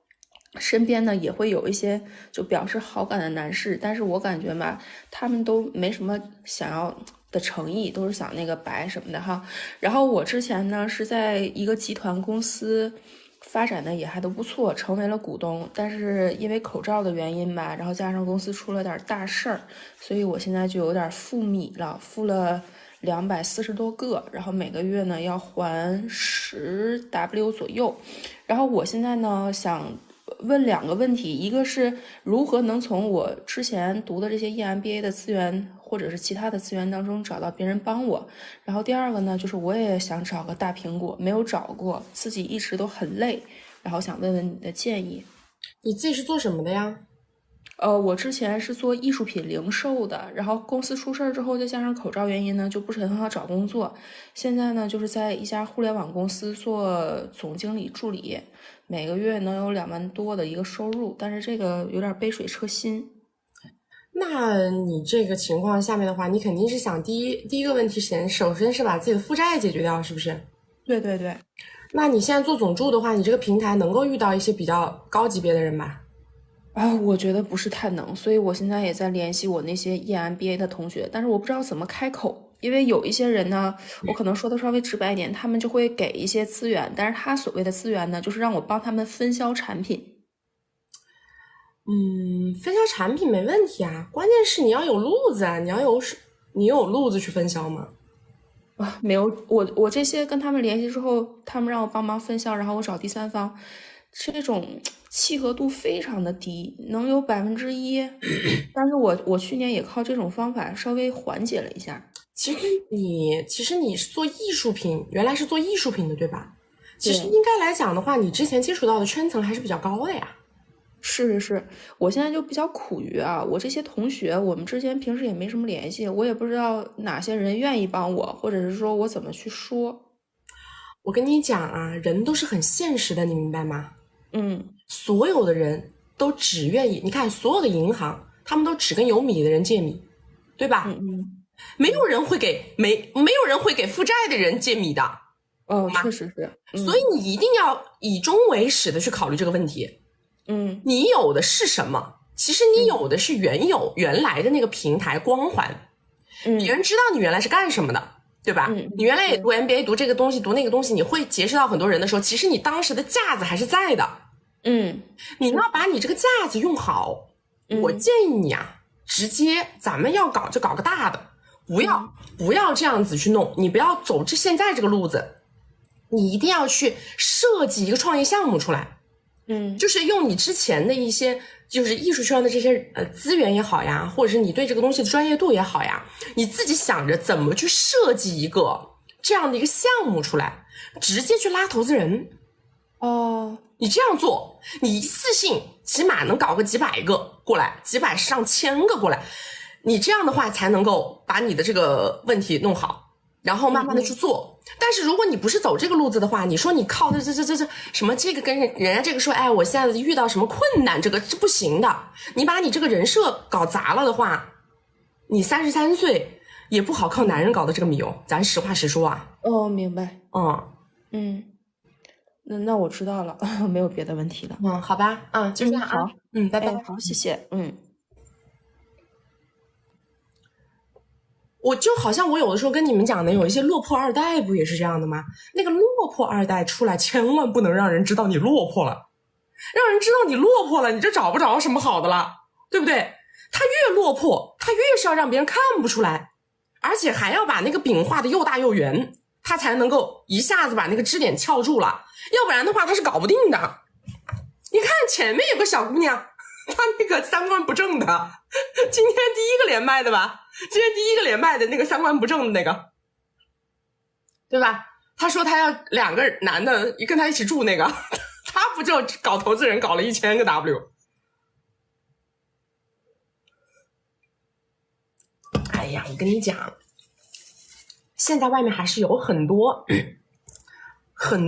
拿着米想出去投的一些人的，你甭管是洋气老板还是土老板，还是很多的。但是问题是在于你必须要让别人觉得你的框架是 OK 的，知道吧？你的框架是 OK 的，而且你自己方方面面的资源呢，方方面面的什么都是 OK 的，这个事儿才能搞得好。你要是个你说你要是一个从头到尾你是个上班的，别人谁跟你搞啊，对不对？你从头到尾就是个上班的，你说我出来，我要创业，我要搞这个，我要搞那。师彤小哥哥刚才说先让他去做自媒体，不是谁都做自媒体，上来就干自媒体，他又不是画家，他又不是画家。不是，我的意思是说，因为他现在有240个 W 的窟窿，知道吧？他240个 W 的窟窿，不是说他短期之内一下子遇到一个男的跟人家搞点感情情情爱爱的东西，人家能够跟他把这个窟窿填了的。现在有几个男的愿意这样出来一次性给你填200多个 W 的窟窿啊？现在什么环境啊？现在是个什么环境？我告诉你们，现在这个环境就是很多人想翻身，知道吗？现在是很多人想翻身那个环境，很多人巴不得找到一个会计项目，他马上就可以起来。他觉得这几年经济环境不好，他现在有的时候他手上拿着一点钱，他现在还想能够通过什么样的点再去撬动一些更新的东西。现在好多以前传统行业的老板要转型，你知道吗？你跟他结合点不是搞什么艺术品的吗？搞艺术品结合点自媒体，结合点元宇宙，就跟他去聊。你个聊这真的，我跟你们说，跟他聊这，我不是教大家，就是说你确实是要做啊，你确实要做事儿啊，但是你必须要把构思给构思明白，知道吧？我工作呀，我当然工作了。大年30你们早上看我，晚上看春晚，我是不是给你们一天安排的明明白白，对吧？连线是送4000个币排队啊，连线是送4000个币排队。大家没有关注的宝子左上角点个关注，没有加入粉丝团的加个粉丝团 OK， 然后呢没有看过我们金贵的关系，没有进过我们金贵的社群的宝宝，左上角头像点开到我们首页的粉丝群，小助理会在粉丝群里面跟你们给一个圈圈的入口。我们每周直播3场，周二周六早上10点到下午2点，周四晚上6点到晚上10点。来下一个，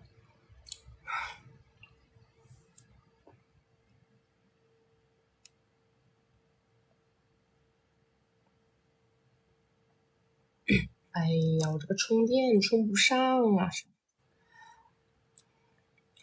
我妈呢？我妈在不在？我妈在直播间吗？麻烦帮我送个充电线过来，送充电器过来。我妈在不在？呼叫月妈。Hello， 你好，你好，你好，你好 ，ISANN。ISANN 说话。哎 ，Hello， 你好，你好，说话呀 ，Hello， 听得到吗？那挂了，你看一呼叫，我们救兵马上就到呢。过来，好，谢谢。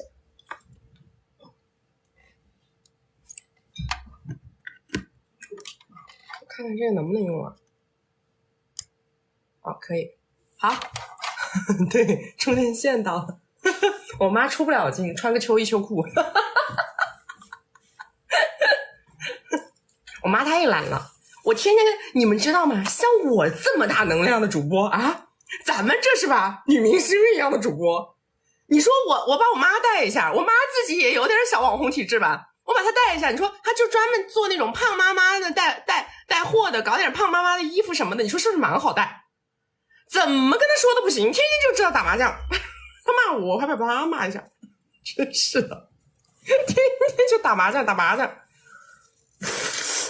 我说让她搞一搞，好好搞一下，是不是？把她打造一下。哎呦我的妈呀，懒得要死！每天把个短视频平台当朋友圈发，天天是。好开心，他每天就发这，你们还一堆人去给他捧场，我都服了。好开心呀，今天我们在澳门呢。他每天就这，不知道谁要看，搞不懂。哎，下一个谁？我说的我妈，我说的谁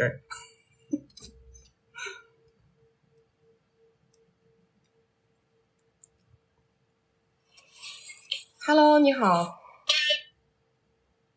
Hello， 你好，是连的我吗？哎，是的，你好，曲曲你好，是这样。你那旁边吱吱喳喳的声音啊，手机不要动。现在可以吗？好，你说。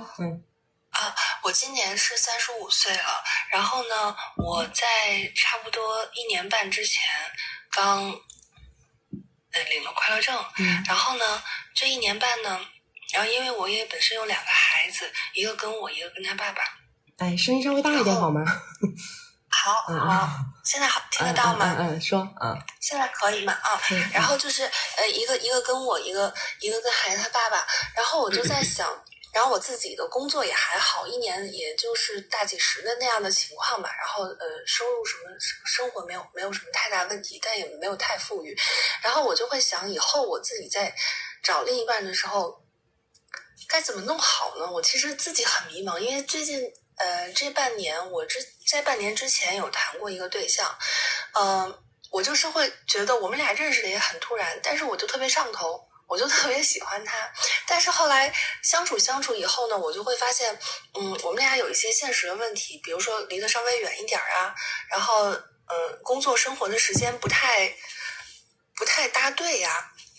比如说我一般是早上8点到晚上7点，其实也挺累的一天，然后他可能自己做生意什么的11点到半夜1点多那种，就时间也都对不上，然后平时1周也就见个1-2次那种，然后要不然就也找不到人，然后要不然他也找不到我。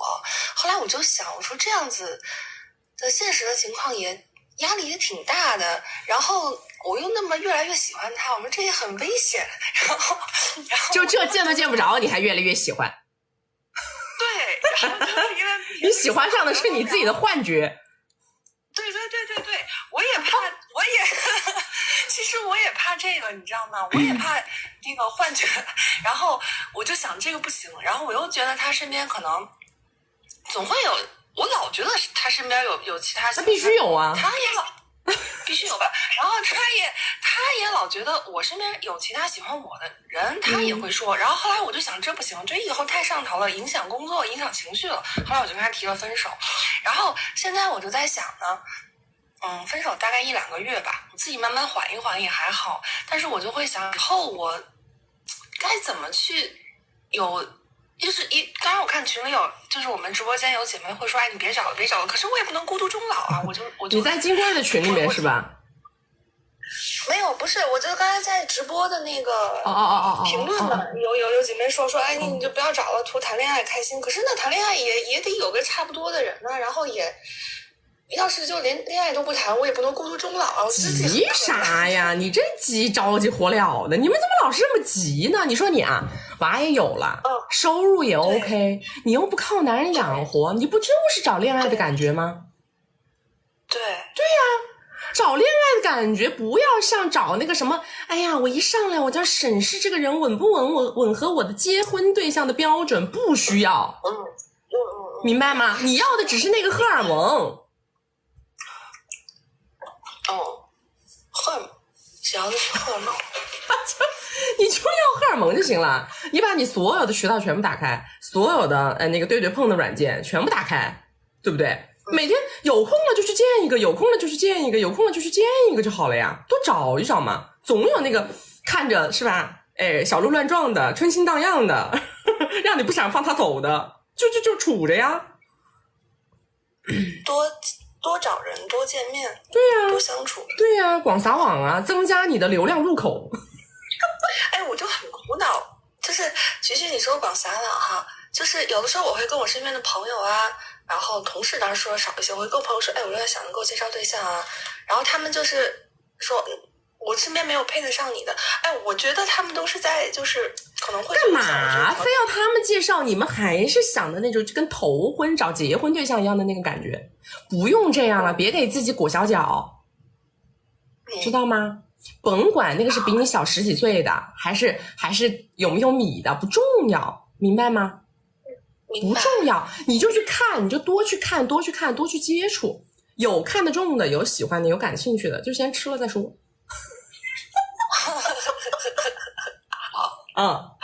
好吧，别苦着自己，别可着自己啊！大过年的。然后苏徐，我想再问你一个问题啊，就是刚刚你看，我只说了我跟我的上一任刚分手，这也就才半年的一点点的信息，然后你就跟我说，那肯定那个什么什么，我觉得你很清晰。就其实像我们之前那半年的那段关系，就我老特别会，就是因为我发现我跟我的孩子的爸爸分开以后，我常常就会反思我自己的问题，我老觉得我自己哪做的不好，或者是脾气不好，或者是因为我孩子的爸爸，其实我始终都觉得我们的上一段婚姻里，我觉得我受了很多委屈，比如说钱呢是我挣的多一些，然后孩子都是我父母在带，然后他又会打孩子，后来是我的孩子问我说，妈妈你到底什么时候跟他分开？我觉得那一刻是我很破防，我觉得实在不能忍受了。后来我们就谈离婚的，就谈分开的事情的时候，他就会跟我说，他说你心里就没有任何人，你心里早就没有我了，这是他对我的评价。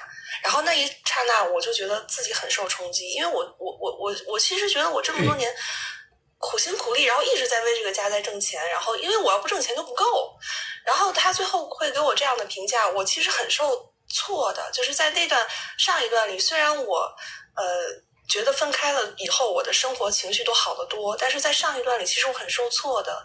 然后所以在下一个这很短暂的这半年当中，那个男孩一开始也表现得很喜欢我，当然我也没有什么实锤，因为见的也少嘛，就人家就背叛了或者也没有，然后在一起只要在一起相处的时候也都很好。但是现在分开以后，我又常常会复盘，想我是不是我自己有什么问题。哎呦，该复盘，那谁没问题呢？都有问题，怎么可能完全没问题呢？这个世界上有没问题的人吗？没有，所有的人都有问题。你爸不嫌弃你妈，你妈不嫌弃你爸，都不是一辈子嫌弃过来的吗？本来就是这样子的，对不对？我跟你讲，你们不要看我这个人啊，平时是我在外面我怎么都可以，但是我自己在家里干嘛的？要是有个男的跟我在一块儿啊，他要是柜子门开了不关，我都烦，对不对？这个很正常啊，但每个人都有问题，明白吗？关键就是在于你还觉得这个关系到底于你而言有没有价值？实际上当你选择结束那段关系的时候，是因为你已经在这段关系里感受到它没有价值了。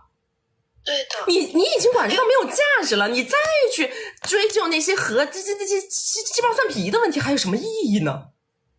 因为我会怕我在面对下一段感情的时候，也有做出了我不用怕，就一定会。我告诉你，不要怕，知道吧？问题才是常态，对不对？两个人觉得我看你不顺眼，你看我不顺眼，这是常态，这有什么好怕的呢？哎，不顺眼蛮简单，要么我配合你，要么你配合我，要不然咱们就拜拜，对不对？好，怕啥？你怕了，你就是个完美的人了，你这辈子也不可能完美，放弃吧。怕让人家的感受不好啊，因为我觉得他让你感受够好吗？他让你的感受够好吗？那不就结了吗？哎呦，你说我马上就开心。对呀，都不好，没有什么完美的好的感受，我跟你讲，没有的，明白吗？那些哪怕在荧幕上面表演的他再恩爱的情侣，他下面不干架，该干架不一样干架，对吧？是的，然后我其实也就没有什么别的问题了，我也不要老去复盘回头想我自己的毛病这个那个的，然后哎呀，我跟你说的两步走，该复盘，哎，因为复盘是为了让我变成更好的人，懂了吗？复盘的本质是在于让我的今天比明天更好，比昨天更好，明天比今天更好，这个是我复盘的价值和意义。复盘的价值和意义在于精进，不在于否定，对吧？至于碰到什么样的人会有什么样的问题，就跟你碰到一个老板，你要学着跟他去交流，你碰到一个男人是一样的，对不对？在这个磨合的过程当中，我告诉你，能够磨合得下去的是什么？是因为对方给你提供的价值有这个意义让你去磨合。为什么你不想磨合了？是因为他给你提供的价值不足以让你觉得我要去向他磨这个合，对不对？应该你来配合我，而不是我来配合你，对吧？他的价值真的 OK 的时候，你自然而然会去衡量。他要是真的挣得多，他对孩子的关怀也多，你说脾气大点吧，哎呀，不洗袜子不洗吧，是吧？人是这样自我说服的。如果你自我说服不了，是因为他那些价值就是太弱了，你实在是觉得不知道，对不对？然后都是烦心事儿，就是对了呀，不够拖后腿的那种感觉。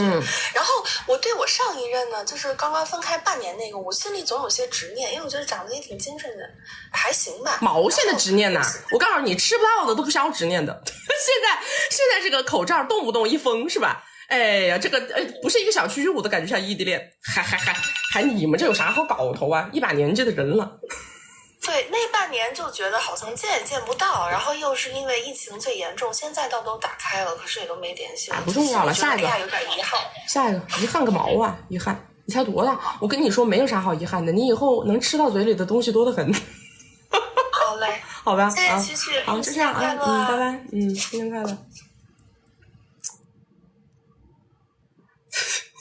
动不动遗憾，有个屁的遗憾的！你们那个遗憾总觉得一想到，哎呀，那个男人他又帅，那个男人他又怎么样？我跟你讲，未来多得很。但凡一个女人放弃了对于找结婚对象的那种执念，你会发现天地无限之宽广，每一个男人都有每个男人的好，对吧？那男人看女人还不是一样的。当那个男的他不想结婚的时候，我告诉你，他什么样的女的他都能处，是不是的？一个男的他不想结婚的时候，他是不是？他哪怕你跟他的价值严重不匹配，但是呢，他什么样的女的他都能处。你们想想看，你们还不是一样的？你一旦放弃了对于这个所谓的非要去匹配那个结婚对象，你就会发现什么样的男人不能处啊？帅的有帅的处法，有钱的有有钱的处法，幽默的有幽默的处法，身体好的有身体好的处法。那每一个人他都有自己的优势，看着别人的长板去跟他相处，对不对？看着别人的价值长板去处，不要天天盯着别人那个劣势。找了个帅的又想着要有钱的，找了个有钱的又想要去找身体好的，你有病啊！然后你们还想着这个能不能结婚呢？对不对？哎，结婚怎么结啊？他又要长得不差，哎，基因又可以，学历还可以，挣的还不少，哎，什么，你累不累？你说你累不累？你有这个精力，你不如好好把自己的事业再精进一下，说不定明年又翻一番，对吧？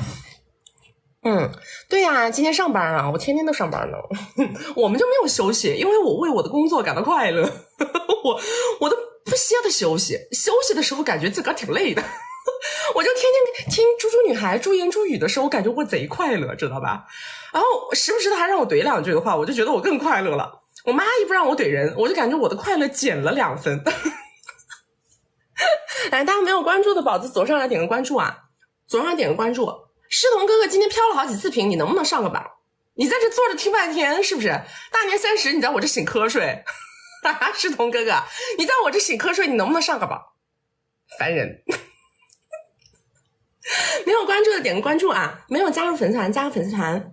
我们每周直播3场，周2、周6早上10点到下午2点，周4晚上6点到晚上10点。大家连麦的宝宝送 B 的礼物，然后排队啊。然后想要跟我们链接的，想1v1的，或者想看金贵的关系的，想要进金贵的社群的宝宝，左上角头像点开到我们首页的粉丝群，小助理会在粉丝群里面跟你们给一个圈圈的入口啊。来下一个。对，R总今天没来，因为我没喊他，他就是在关键那个日期的时候。哎，谢谢石头小哥哥，大家给石头小哥哥点波关注，他现在在我的榜1。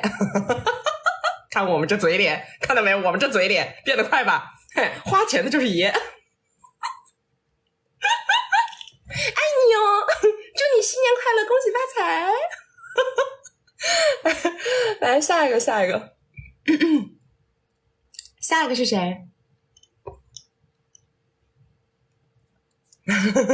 大家没事去看看石头小哥哥的直播哟，他是一个非常有智慧的男人，他的智慧让他闪闪发光。下一个是谁啊？Hello， 你好。你好。哎，你好。喂，喂，能听清吗？能，你说。那个曲曲你好，哎呀，我第一次到直播间来，有点紧张。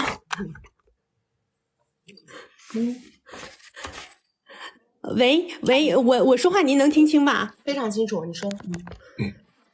啊，好的，那个我想请教一下，就是我想问问曲曲，就是这个家境特别好的。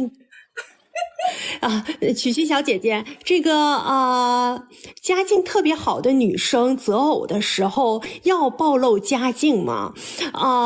那个因为呢，我简单介绍一下自己，就是对，要暴露家境吗？我呢是海归，然后我年纪不小了，我40了，然后未婚，然后呢我也就是特别着急嘛，然后也相亲很多，因为我之所以问这择偶的时候要不要暴露自己。对对碰这个词是不能说的哦，那是违规词哦。对。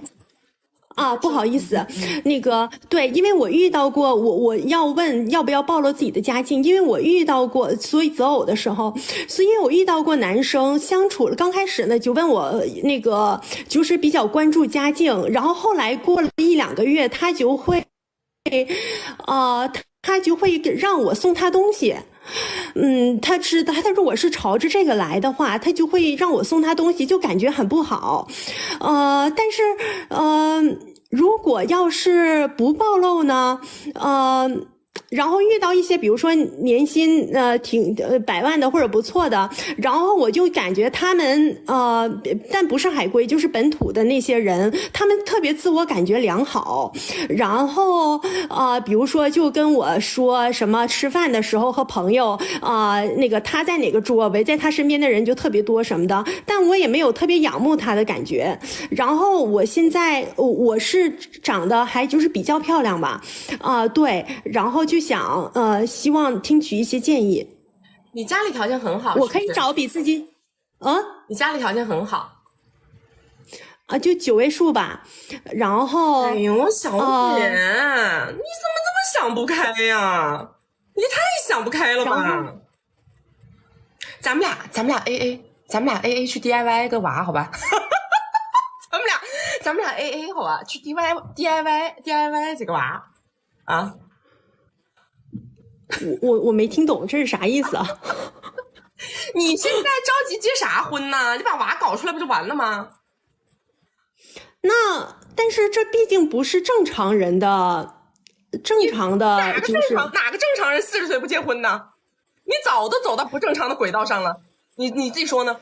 你早都走到不正常的轨道上了，你还讲什么正常？那就是因为我要求比较高嘛，那个就是挑嘛，也不知道普通的男生吗？我觉得。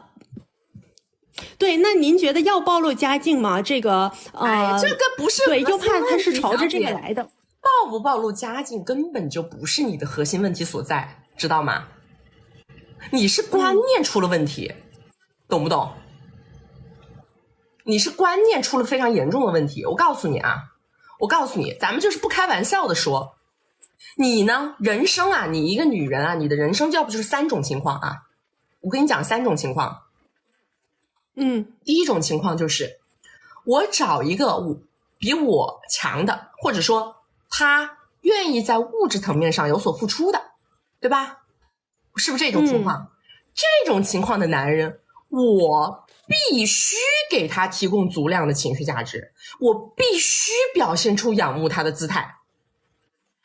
虽然我觉得他不一定有我有钱，但是他在他的择偶市场里，他的经济价值已经足以让90%的人仰慕他了，那么他就会在那个90%的人里面选，而不是在这个10%的不仰慕他的里面人选，听得懂吗？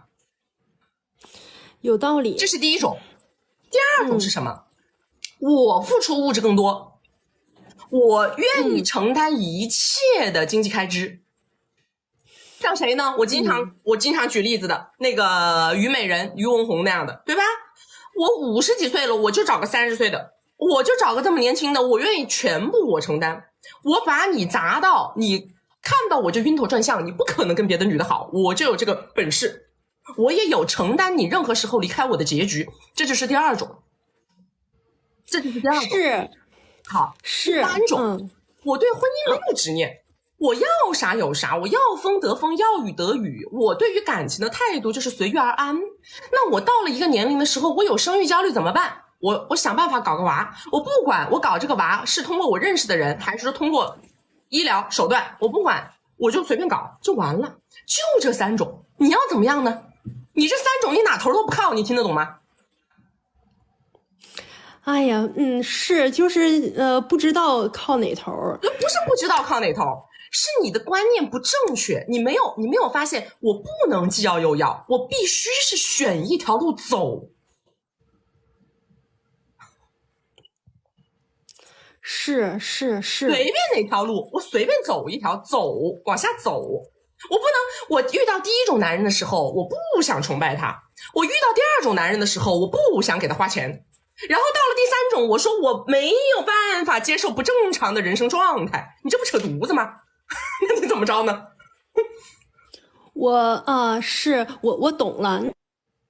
那就是第2种，就是我可以找比我小的，或者说是我可以找比我小的。第2种，或者说是帅的，然后这条路可以，您就是也不要考虑什么稳定不稳定什么的这些。对，我唯一要做的是什么？婚前协议。我除了婚前协议，没有什么是我需要特别关注的问题。你要钱，我给钱，对不对？就完了，没别的。但我觉得婚前协议这个毕竟是签了比较，我大概率不会签，因为比较影响感情吧。必须签，大姐，你别一把年纪了，到时候还被猪盘骗了，你疯了。那这不是挺伤感情的吗？你哪来的感情？你找一个比你小一大箩筐的，他就图你米的弟弟，你跟他谈感情。伤感情，我告诉你，感情是什么？是他冲着你的米给你演一部完美的爱情恋爱剧，懂了吗？这个是感情，那是演的噻。你真信啊？你去享受那个演的过程就好了，你不要自己把自己演进去了，然后还什么婚前协议也不搞，到时候别人跟你个几年分你身家跑了走了，你疯了，脑子坏了那不是？我懂了，然后是我在上海，然后那个对，就是原生家庭比较好。然后，那您刚刚说的这第一种状况，就是比如说男生年薪不错的，就是他事业有成，那个就是可能没我原生家庭好，但是他也不错的，我就要给他提供表现出对他仰慕，是吧？当然了，那必须的呀。行吧，行，那个这种是我就要给他提供情绪价值。还有什么问题？没啥问题，就是要降低自己的。如果遇到第一种这种，就要降低自己的心气，对吧？哎，那个是吧？对了，好的，别的没啥问题了。拜拜，谢谢。我跟你们讲的够透彻了吧？女人，切记不要既要又要也要还要，对吧？想明白，我们就是什么呢？3条道都能走。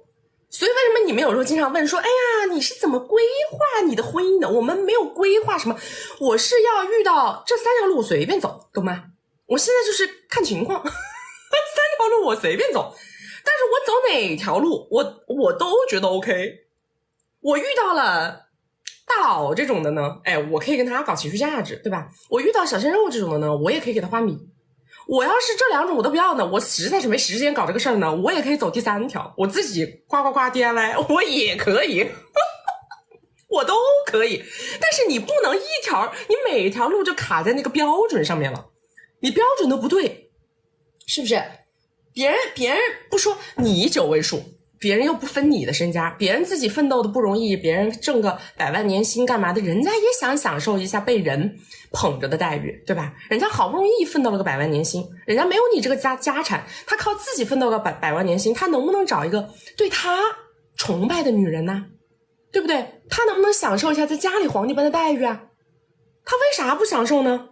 对不对？他能享受，他为啥不享受呢？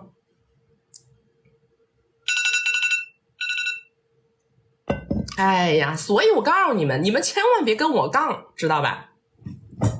除非女人一开始对婚姻就没有执念，要是对婚姻有执念，像她这样的，她是典型对婚姻有执念的女人。对婚姻有执念的女人40岁不结婚，别说40岁了，35岁不结婚。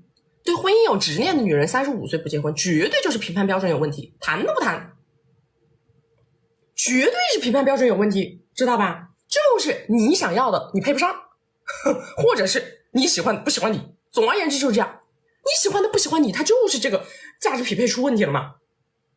我每一次录这些视频的时候都有人在下面说，谁说女人就非要结婚了呗？不结婚那是一码事儿。对婚姻有执念的女人，她为什么她到了35岁往上她不结婚？一定是把自己的标准没看懂，对自己的价值评判不清晰，所以你就没有办法去锚定这个市场里面跟你适配的人群，只有这个原因，还有什么原因啊？没有啦。还有一点啊，还有一点，就像她这样的女人，我没有跟她聊这个话题，我能断定她的情感经验非常少，我能断定，虽然我刚刚还没有跟她聊这个话题，我能断定她的情感经验非常少。情感经验非常少，她就会面临一个什么问题呢？她就会面临你不知道怎么给别人情绪价值，你不知道怎么跟别人推进关系，有些话你不知道该怎么说，你不知道这个行为该怎么做，对吧？她一定会面临这个问题的，100%的。她活到一定年纪了，她又没有足够多的情感经验的时候，其实她碰到了她喜欢的男的，她也是一头雾水，她搞不定，拿不下。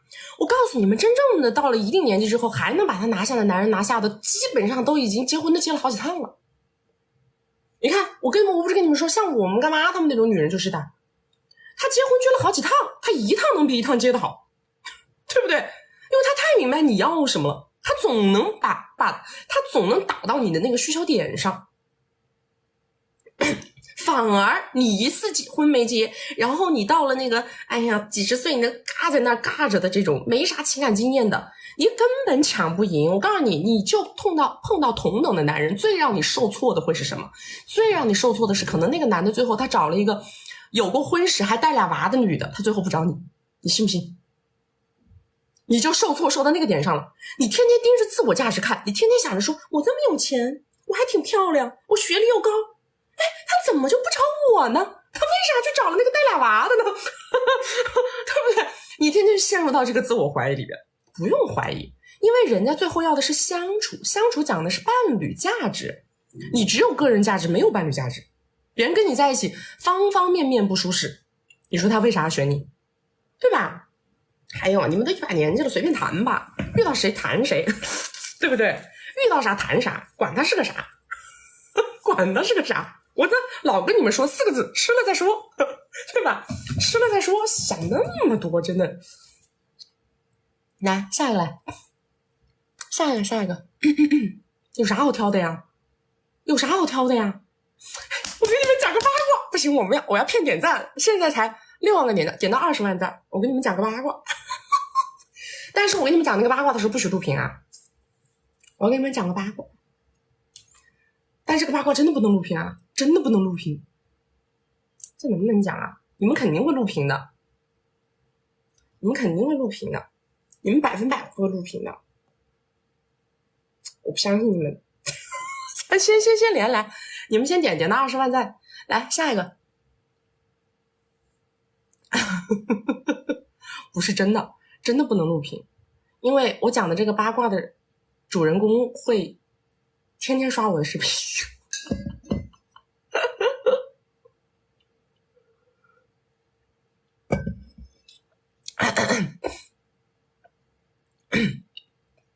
下一个是谁？来，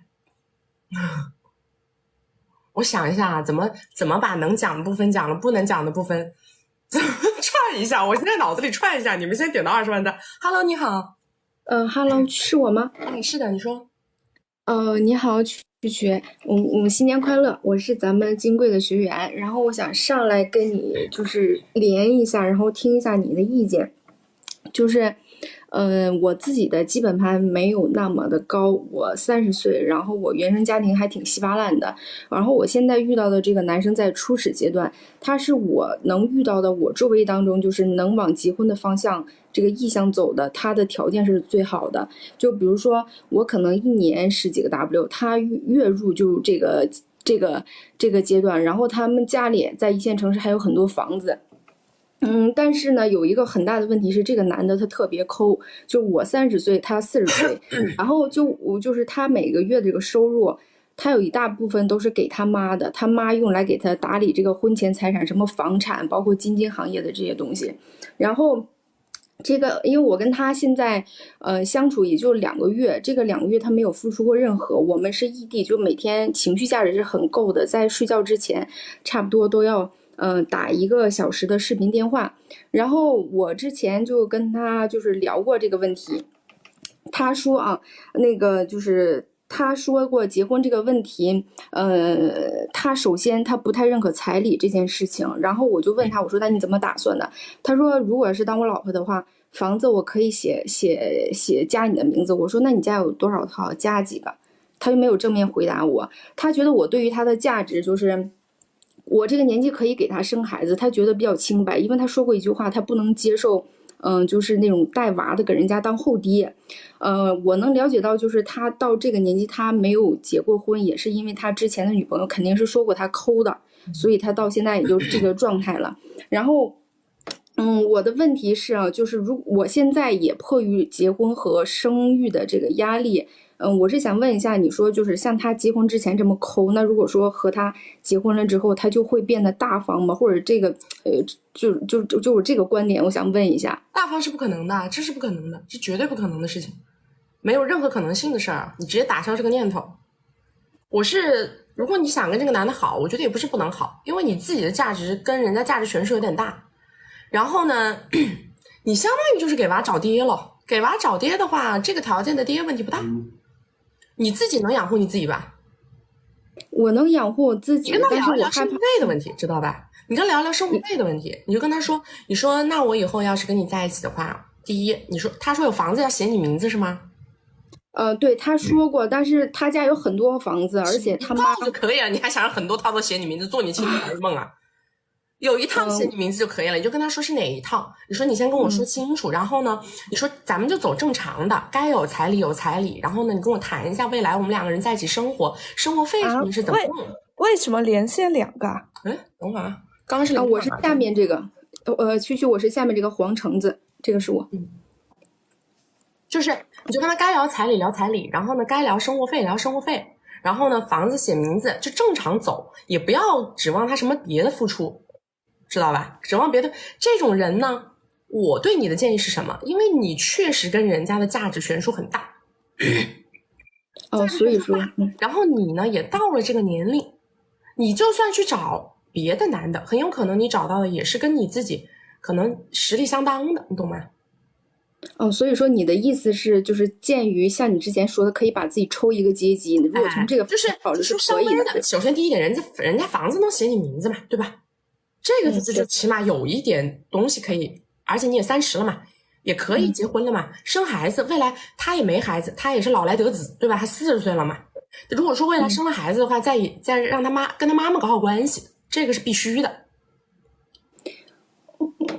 那我就是一直担心一个问题，我害怕如果说将来过不下去了，然后他再把我搞得净身出户，然后孩子抚养权我又没有，但是反正这样我是就是有给孩子有爹了吧，就相当于没啥影响。我跟你说，你不用这么想问题，你就把人生里面该解决的大问题都解决了。还有一句话，就是像那个伊能静吧，她那个婆婆跟她说的一句话，我觉得说的很好。就是一旦你选择了这个人，就想办法把日子往好了过。你要相信一个什么事儿呢？就是说，首先啊，咱们不要妄图改变对方，明白吗？我跟你们说了的，抠的人他越有钱越抠，大方的越有钱越大方。他这么有钱的人，他现在能被你捡着，也就是因为他抠。对，他40岁单身没结过婚，他有这个经济条件，他早不结婚，其实也就是因为他抠，明白吗？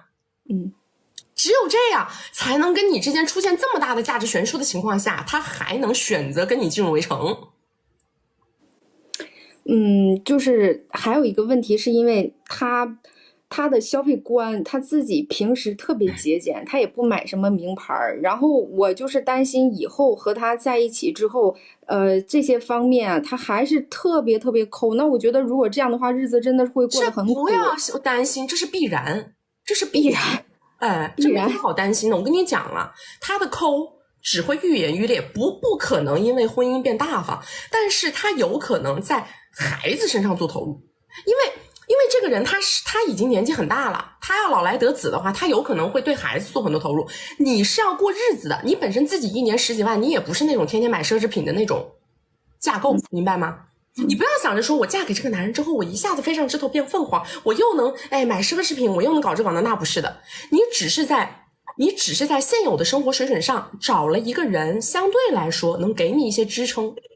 未来孩子的教育或者什么方面，你不用太操心，是这个意思。所以就是总结下来，抠是必然，不要妄想会变大方。然后其次就是，他这种人有可能会在孩子身上，就像你说的，算是给孩子找一个爹，这就所谓我期盼的价值，对吧？对，你跟婆婆搞好关系，是这样的，跟婆婆搞好关系，然后未来有孩子方面的东西，好开口，知道吧？好开口。我是怎么发现他抠的？一个是平时的交流，再一个就是之前我跟他提过那个，就是他每个月不是有那些收入嘛，他来追我说，那如果你要想当我男朋友，然后你要把你1个月的收入给我，他直接意思跟我说你做梦，然后他说你做梦啊，就这种态度。然后曲曲，我还有最后一个问题啊，就是看你的视频也好，就咱们一直主张的那种，就比如说在联系大哥或者是什么之类的这种，他想跟你发生个那个什么实质性关系，在这个之前一定最起码要把这个一半拿在手，省得被白批嘛。但是你说像这种结婚方向的人，你要是一开始跟他提这个，你很有可能就没有下文，就把人吓跑了。我就想问一下这个区别，这个度要怎么掌握？你也要看看你自己的情况，知道吧？你现在也不是什么那种价值特别高的那种年轻小女孩儿，你现在也是到这个节点上，你也很想找个结婚对象，对吧？你能找一个条件好的，肯定比找一个条件差的强一点。这样想，你还有别的对比对象吗？你有甲乙丙丁轮着你选吗？就是可能我不太擅长搞这方面的，就是之前有，然后就考虑过这个问题。这个男人不愿意给你钱，你就不要在这个点上下功夫了。我就是这么劝你。你说这个结婚的这个是吧？对，在一个人愿意给的点上下功夫，不愿意给的点上你不要下功夫，你下了这个功夫只会让你们两个人双向痛苦。我明白我说的这个男的，你说这个意思我懂，但是我就是不太理解，说假如说将来我和这个男的没有成，如果说碰到那种大哥的话，我是想说让他先付出是没有问题的，对吧？这样的话没有问题，但是如果要是碰到结婚这样的人的话，你就不能提，像我不是不能提，也不是不能提，提与不提在于你当时的价值点位。就还是说自己价值太低了，是吧？对。那像这个男的，我也跟他提过，说1个月的收入先打给他不同，一个是他扣，另一个也说我自己价值太低了，是吗？你说他一天都能挣10来万是吧？你刚刚说不是1个月，一个月10来万，你让他给你打10来万，那他肯定，他没结过婚，他内心觉得自己是翘楚，他觉得自己翘楚牛掰的不行，他愿意一上来打10万，他早就找那20岁的了。他有什么选择不到的呀？是我要多了吗？管他还是就是他抠的问题。你说要个什么1、2万的礼物还是有可能的。我现在觉得1、2万他可能会心疼，因为出去吃个饭可能花几百块，他会觉得在家坐着吃吧。哎呦，正常，很多人都是这样的。我还是那句话，你看看有没有让你觉得有意义、有价值的点位。这个点位不要想了。抠是100%的了，抠是不可能改变的，一辈子都不可能。那如果下次我碰到在这种对碰啊，就是这种碰到可以走向结婚方向的，然后我还是抱着这种说先让他先付出一部分，再给我付出一部分，然后我们再往下谈结婚，我这个思维有问题吗？就是先让他付出，没有问题是吧？但所以我现在找到答案了，就是这个男的确实是因为人家太抠，或者说我要的有点多。我先让男人付出，再发生什么，这没有任何问题，对吧？没问题，包括要面对结婚的对象也是没有问题的，对吧？没问题，行，那我知道了，谢谢啊，曲曲，拜拜。所有的有没有问题都要基于自己的价值点位，还是这句话，先看自己的价值，再看别人应该给你什么。那些我经常给他们出主意的那些，对吧？要不就是男的围城内啊。要不就是那男的有个婚史有娃啊，比他大几十岁，对不对？你但凡是2个人啊，都是没结过婚，然后呢正常搞谈婚论嫁，然后呢年纪差距10岁其实还好，10岁真的还好，2个人就这么大个年纪差距，你也没有特别高的价值点位，在这种情况下。你为什么不能开口？或者说你为什么开了口，别人拒绝了你还要跟他好？说白了，双方都清楚是为什么？因为你的价值不够，对吧？你的价值不够，价值够的人，他要不然就是我开口，你达不到我就拜拜，对不对？要不然就是虽然这个男的不想干，但是因为你价值高，他还是硬着头皮干了，对吧？无非就是这2种嘛，对吧？你们就是虽然说抠是我们非常不接受不容忍的一个点，但是呢还是要结合自己当下的情况来看。抠我觉得一个呢是价值悬殊过我大，那他抠就抠吧，反正他指头缝里露出来的也比你自己撑着强，是不是？我跟你们放大来讲你们就懂了，我给你们放大一下讲。我有的闺蜜特别搞笑，她前夫呢可能就是那种就是在超1线城市排名前10的这种人啊。然后她有一天跟我说，她说我觉得我前夫特别抠。我说怎么了？她说你帮我分析分析一下，我真觉得他特别抠。她说我们俩分开以后，他一个月才给我50万的抚养费。你们懂我意思吗？就是他说他一个月才给我50万的抚养费，他说我觉得他好抠。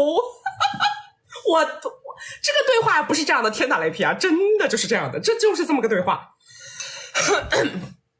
当时听着我就有点蒙里蒙圈的，知道吧？我也不知道该怎么评价这件事儿。但是事实就是，对于那个男人的财富量级来说，其实他抠不抠呢？他可能确实不大方，因为他这个抠肯定也是体现在平时生活当中方方面面的点位上的。但是像这么大的财力悬殊的人，他就是露出来的一点儿，对于普通的人来说都已经是一个很让人满意的数字了。听懂了吧？50万不是20万，是50万。就是光抚养费啊，不谈别的东西。所以你看刚刚这个女生，她自己一年挣10几万，那个男的一个月挣10几万，而那个男的家里还有很多套房子，那个男的也没结过婚，对吧？对于他的水平来说，对于这个女生她自己的水平来说，虽然说她从这个男的搞不到什么大的，但是这个男的指头缝里露出来的一点，可能对于他的生活来说都会有比较大的改善。我就是这个意思。你们什么东西他要看一个量级的比对，是不是？就听起来说一个月50万，我们听着是吧？你就会觉得天哪，你那个什么，好像说那个李嘉欣跟那个谁，他是一个月200万的生活费，对吧？李嘉欣跟她老公是一个月200万的生活费，但是在他们也是过得比较就是过得比较紧巴巴的，对不对？他们一个月200万，他们过得就非常非常紧巴巴。因为人家的方方面面的那个生活层次啊、生活水平、消费啊，他都摆在那个地方，对吧？但对于他们那种量级的富豪来说，确确实实一个月200万对他来说就是可能就是刚刚一滑，就是这个概念，就是刚刚一滑，不好说着，这个都是一个量级的比对。大家没有关注的宝子左上点个关注啊！我跟你们讲的特别搞笑，就是我之前不是评价那个榜一大姐，那个英姐跟那个海思梦，我之前不是评价他俩嘛，然后我那闺蜜可搞笑了，我就给她发这个八卦嘛，我给她发这个故事，我说你看，我说这个英姐真的好牛掰呀，我说她这一年，我说我看着她刷，我说她应该给海森刷了有上千万，然后你知道我那闺蜜跟我说了句什么？她说天哪，她说那她该有多有钱呐？她说她给一个男主播刷的钱都抵上我1年的生活费了。就是你跟他对话，就是有种我在哪儿，我是谁，我在干什么。他说那个英姐该多有钱呐！本来前半段还听着挺对位的，后半段搞一句，他这随随便便给一个男主播刷的钱都抵上我1年的生活费了。然后他紧接着他又说了一句，他说真的呀，我当时就发了几个点，你知道吧？我发了几个点，然后我说什么生活费1年1000万，然后他就说了一句，他说真的呀，他说好多家庭1年的开销不过也就这么多。他说好多家庭1年的开销不过也就这么多。我这话没法往下接，就聊不了，你明白吧？就聊不了这个天儿。我真是大无语，我突然想起来，给我聊不会了都。来下一个，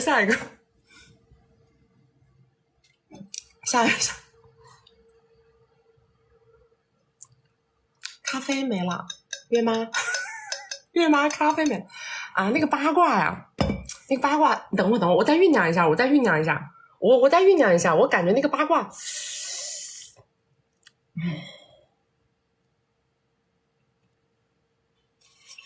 ，Hello， 你好。喂，是我吗？哎，是的，你好。哎，曲总你好，超级喜欢你。曲总。我身边好多小姐妹，然后就是她们那种对自我成长有需求的，我就把你推荐给她。然后我今天是帮其中一个来问一个问题。哦，就是有个朋友，我有一个朋友是吧？对。然后是简单介绍一下她的情况哈，她的这个男朋友是围城内的多偶皇帝男，就是对她也很好，1年多的时间付出都是1000万 W 以上的。然后前几天呢，她去某品牌提了一个包，加上配额大概90几 W 这样子。然后呢，她男朋友回来看了这个包之后，说了一句话，让她就是有点一头雾水，就说他们家那位跟他结婚这么久，一个这个品牌的包都没有。他说我要给他也买个这个包，然后那个小姐妹就说那你买呗。然后她那个男朋友就说我在这个品牌有没有那个账户，你要买也得你买啊。然后她就想让你帮她分析分析她男朋友为什么要说这样的话，以及他怎么去回应，怎么去做才能保证自己利益的同时把这个事儿给做圆满了。哎呀，该买嘛。一年能花出1000个的男的，说啥是啥呗，这还有啥好琢磨好纠结的呢？买呗，但是你不用去专卖店买，你就直接给他在那个就是二奢的地方买个全新的不就完了吗？那也得他自己花钱呢。为什么要他自己花钱呢？那因为他又没说给他钱去让他去买，就是这肯定得给米啊！你这不是废话？你让我去帮他买东西，不得给米？这不是屁话？那就去二奢买一个。对，你就问他嘛，你就说，要是去专卖店里面配货的话，你说得多少多少？如果去外面直接去买一个全新的，是多少多少？就这样啊？你说这样的话，也不存在说要我去帮他配货呀，挂在我的名字下面不好吧？你说到时候万一穿帮了。对，这么说很重要。对啊，要不然1000字，我靠，不对了。对呀，给他买个全新的就好了。还有，我跟你们讲，很多时候就是男的蛮容易说这种话，因为他突然之间看到你这个行为之后，他一下子激发了他的愧疚感，知道吧？我们看很多大佬都这样的，很多大佬都是在你想买个什么东西的时候，他突然之间买了2个。就是我朋友买这个包有什么意见，他只是突然间就很愧疚，多少也有点意见，明白吗？他不是没意见，他多少有点意见，他完全没有意见，他就不会说这个话，他有点意见，但是呢，他毕竟有这个财力水平在这儿，他也不是说他的这个意见是来源于，他就觉得说他突然之间就是这个愧疚跟他这个有意见这个事儿，他是贯穿的，连通的。知道吧？他是这一瞬间，他突然就觉得他看到这个东西，看到你花了这么多米买了这个东西的时候，他就会在想说，你看我家那位啊，奉献了一生，他一直也没有这样去花过米，他就觉得，你看你一个小姑娘对吧？你还花这么多米买这种包，也不说你做的对不对，但确确实实我会觉得我做的有点不对，明白吗？他是这么个概念。所以现在最好的处理方法就是让我朋友去二奢买一个全新的，就是同档次的一个包，就是给到他，然后就该怎么说，就问他嘛，就说你是要我去买，就单独买一个包，还是说我也去配货？你说但是配货吧，你说挂在我的名字下面，我感觉可能不太好，免得以后万一有什么问题。你说要不然我就去外面专门做爱马仕的这种代购或者什么的地方，你说我给他们拿一个全新的啊，全新的保证是真的，对，就这么对，就不用配货了。行，知道。好的，没啥其他问题，那就祝曲总2023兔年继续突飞猛进。你们这一年搞1000个 W 的朋友，这得进我们公益圈啊！见必须得见。好，就这样啊。好了吧。曲总拜拜。假的肯定不可能了，人家这个财富量级才买毛线的假的，又不知道他自己花米了，总不是有人报销的，那必须得买真的，这肯定不能买假的，开什么玩笑啊？这开什么玩笑啊？这怎么能买假的呢？真的是，不是自己花米你还买假的，你疯了。来，大家没有关注的宝子左上要点个关注啊，没有加入粉丝团加个粉丝团，然后呢没有看过我们金贵的关系，没有进过我们金贵的社群的，或者说想找我们1v1的，或者是想对闺蜜圈感兴趣的宝宝，左上角头像点开到我们首页的粉丝群，小助理会在粉丝群里面给你们给一个圈圈的入口，你们可以通过这个圈圈联系到我们。然后想要连麦的宝宝送4000个币排队连麦，我们每周直播3场，周2、周6早上10点到下午2点，周4晚上6点到晚上10点。八卦我简单跟你们讲一下那个八卦好吧。那个八卦就是这样的，就是我呢认识了一个男生，然后我就觉得那个男生呢长得还可以，然后也不是说那种顶帅，脸打分的话，脸啊可能7分，6.5到7分，但是呢个子很高，身材比较好，就是穿衣服是我的完全吻合我的审美，因为我非常喜欢看男生穿那种就是比较韩范儿那种休闲西装啊或者什么的，然后也是世界级的名校毕业的。我呢就觉得那个男孩子就是我对那个男生印象很好，然后就约那个男生出来玩嘛，结果就出来玩呢，就接触了几次，我就感觉我那个狗鼻子你知道吧，我就感觉有点不太对，然后呢你也说不上来哪儿不对，就老是在一起玩干嘛的过程当中感觉有点卡壳。我这个人就觉得吧，事出反常必有妖，像我这样的人我都能闻出一点不对。后来我就开始捋，那个男生他就是那种看着非常的怎么说呢，那种沉稳，然后呢又是名校的对吧，然后为人处事很 nice， 很有礼貌，很谦和，平常呢就是那种买单意识也比较强。但是我就是觉得哪儿不对，我就是觉得他有点不带节奏，就是我带节奏他就不愿意带节奏，我当时我就是感觉有点不对。后来我就跟我身边几个朋友我就聊到这个事儿，我就想了半天，你知道吧，我就觉得他会不会是有富婆。但是呢为什么我会有这种感觉，因为他的很多点不像是说，因为他就是说的，他说他单身啊，他说他绝对是单身啊，都单身多长时间了什么什么的。但是呢我就会感觉他好像是那种会非常非常的临时放鸽子的那种，你知道吧，我当时就觉得他非常临时的放鸽子，我就觉得这个男生会不会是有一些不受控的这种情况，你知道吧，我就觉得他会有一些不受控的情况。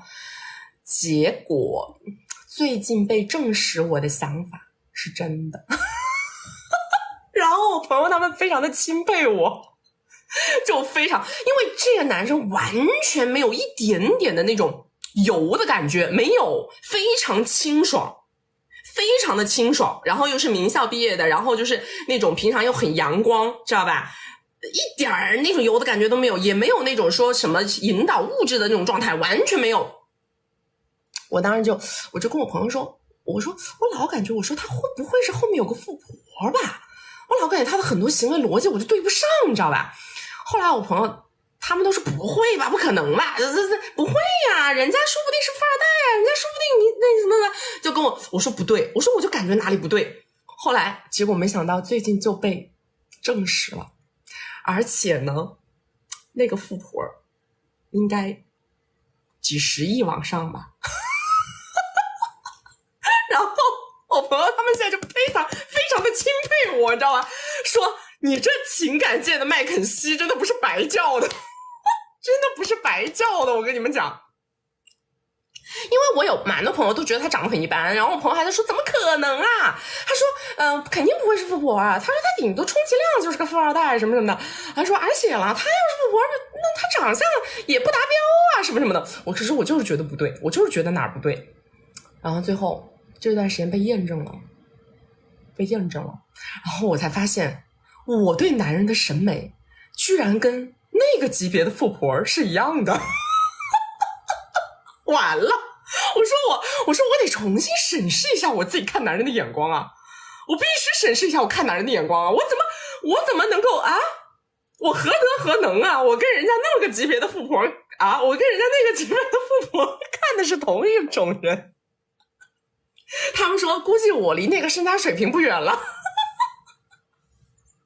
笑死，他们都说我真的是情感界麦肯锡，就那么一点点的不对位，就那么一点点的合不上套，就那么一点点的让人觉得哪里有问题，然后我就啪给他们分析了一大通，然后最后点位点在这儿，然后他们都疯了，说你太强了，说你是咋看出来的没办法，这是样例案本，真的是看多了知道吧，真的是看多了，有些东西真的是事出反常必有妖，任何一种模型的人他必须有他那个模型的人的一些处事作风。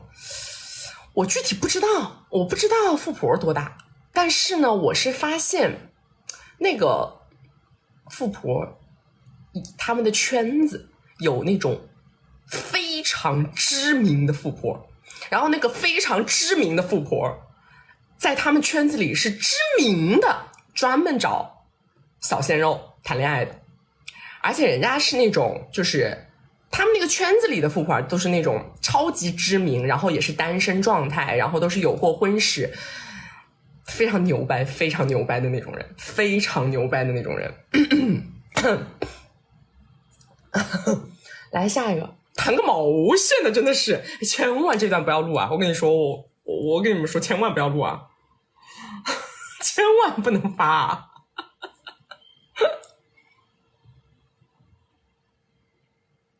这个但他们那个圈子，我们知道的富婆是那种还保养的非常漂亮的那种，但是非常知名，但是保养的很好，还是好看的，Hello， 你好，你好，曲曲你好，新年快乐，你说，是这样的，我是想咨询一下，就是我是元旦，然后半个月前呢跟我男朋友分手了，然后呢我现在比较纠结的点是我要不要去花精力去挽回，然后我简单说一下，然后我们都是适婚年龄，都是30多出头，然后呢都是在就是比较稳定的单位里面工作，然后年收入可能也就正常吧，就30-40的样子，然后我们也但是我们只在一起2个月，可能也因为就是都到了适婚年龄，各方面也比较合适，所以推进的还比较快。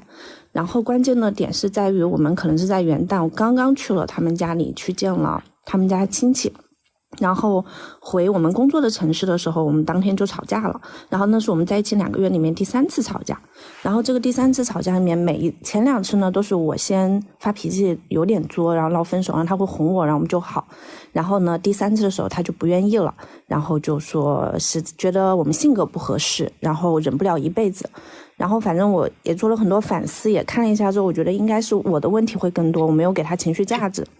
然后现在问题就是我确定他已经彻底下头了，我在想我有没有这个必要再去花首先我知道我的问题是情绪价值部分我需要去改变，那我在想的是我究竟是说在等可能下一次遇到的感情里面我再去调整我这个部分的之前的短板，还是说我再想办法去挽留，但是我觉得可能挽回它的难度很大，我又不想再继续去在这件事上去耗费精力时间就大概就是这个照表耗费精力时间了，你还问啥？你内心的动力都不足了。就是没有信心，因为我觉得就是如果要是能我觉得有希望挽回成功率高，我可能会愿意去做，但我现在就是没有信心，我觉得可能很难，就是这样的。我们做事情不是这样看问题的，我跟你讲，我们做事情不是看希望大不大，难度大不大，我们是看我想不想，我对这个人的兴趣大不大，明白吗？我不是说这不希望大不大，难度大，希望大不大，难度大不大，不影响我要用尽我一切的办法去做，不影响。我做不做得到，我用尽了一切办法，做不到再说。我们是这样子看问题的。从感性面肯定还是想就很怀念之前在一起那种好的时候，但是理性面呢也知道有些不合适的地方，而且也担心就算复合了，那如果回不到之前就他对我比较好很包容的那一种状态，那是不是这件事情这根本都是无谓的担心。你自己也知道你们之间掰的问题是在于你自己的性格跟脾气的问题，对吧？对啊，你要复合也是要调整自己的性格和脾气的问题。你所谓的担心是在你不调整性格脾气的情况下，你还要回到原始状态，那肯定不可能啊。人没有变，历史就会重演，对不对？对，首先我自己改变这件事情我已经是很确定了，而且我现在就是也做了一些，就是说我平时说话，包括不单单是谈感情嘛，可能包括工作什么，我觉得这都是通用的哈，就是都能够要去要提升自己，让自己更好。现在就是可能纠结点就是我就是有点犹豫摇摆要不要挽回。还是再回到原点呢，你的犹豫跟摇摆就是你内心原动力不足，你要实在不喜欢就换，别纠结，有什么好纠结的呢？不是个什么金饽饽，蛮简单呐。要不然就是价值取向，对吧？要不然就是自己的段位提升取向，就这2件事儿。你要不然就是为了这个男人的价值去奋力一搏，你要不然就是为了自己提升自己的段位奋力一搏。你没有第3个噻。我价值也一般，我也不想提段位，那我搏个毛啊。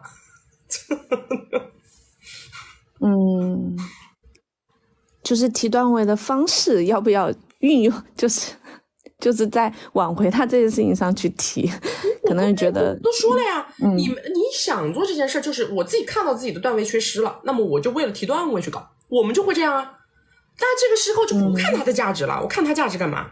我只是为了把它当个样本，把它研究明白，我又不是为了它的价值，它对我没啥价值。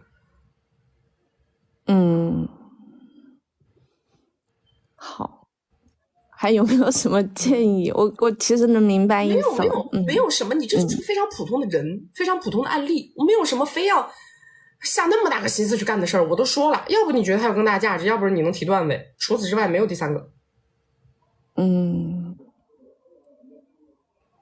好的，好的，好，就这样，拜拜，谢谢，新年快乐。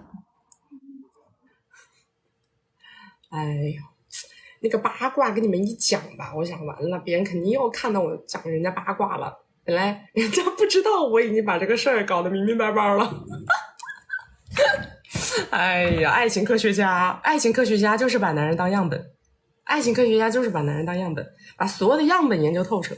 我们就是这样的，看你有没有时间吧。你有这个时间，或者说你对婚姻没有非常强烈的诉求，然后你也可以在一个价值普通的人身上去花这个时间，去提段位，没问题啊。本来就是的，感情它也就是过关斩将那个事儿嘛，对吧？感情就是过关斩将。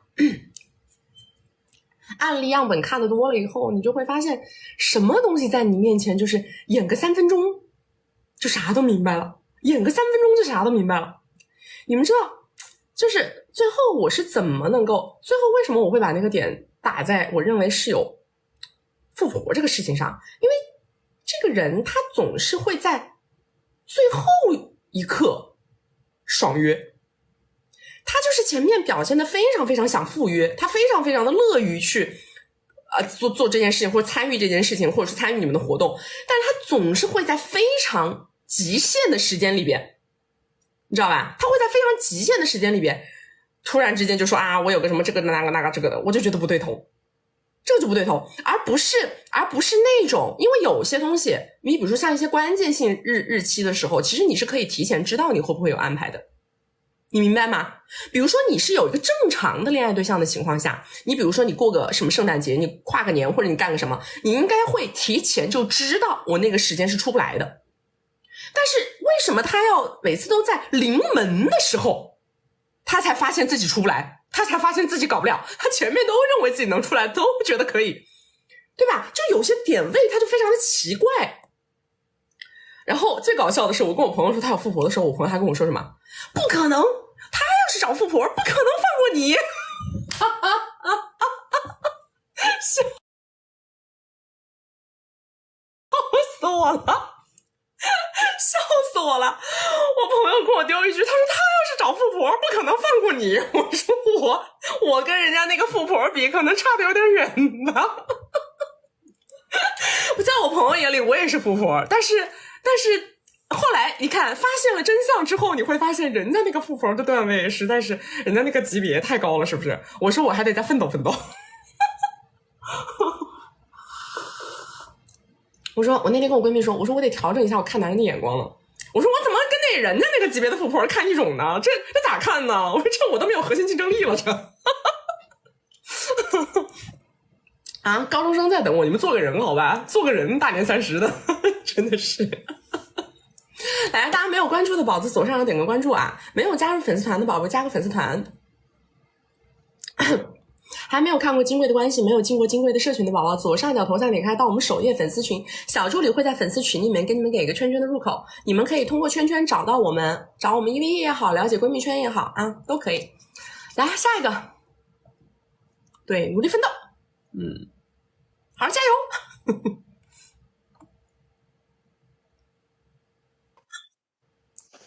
你好，你好，我想问一下，就是听到吗？听得到，你说。我之前谈了个男朋友，我们一起有4年了，然后我现在24岁，然后他27岁。开始的时候，我家里人是反对我们一起的，然后一起2年的时候，他想跟我结婚，他家里催的比较着急，然后我就跟他分手了，我就跟别人一起了。然后后面我们又和好了，然后他一直又说让我先领证，我也没有放在心上，就现在就是拖太久了。然后他家里人开始挑我的毛病，然后反对我们一起，然后我们最近就分手了。我就想就是现在是要挽回他，先忍他一段时间，还是说一直保持联系？后面再和好。目的是什么？终局在哪里？你跟这个男生你想要的结果是什么？我觉得他们家庭条件比我家好，然后我想的如果差不多了，也24岁了，就差不多了，就这样结婚吧。结婚？就是他现在那你结婚你为啥什么又要冷要这要那的？你就好好谈结婚不就完了吗？那你在扯什么呢？之前觉得他总是差一点没有想结婚的冲动。那你现在有冲动了吗？现在好像也不太有，但是他跟我分手，我就会啥意思啊？在你碗里的时候你不想吃，现在被别人筷子夹走了，你又想吃了，那不是有毛病？你老公只能选一个啊？不是，你老公只能选一个，好吧？要不就这个，要不就别的。你不可能说你把这个筷子插在这又不让别人夹走，然后你自己又不吃，你干啥呢？站着那啥不拉啥。那我现在可以怎么办？啊？可以去联系他吗？还是可以挽回他吗？不是联不联系挽不挽回，你到底要不要结这个婚？现在想就直截了当的聊，我们俩就结婚吧，我也觉得可以了，就完了。但是他现在不太愿意理我，我不知道不理你，你也可以跟他直接说呀，不理你还不是因为你拖着不结婚不理你。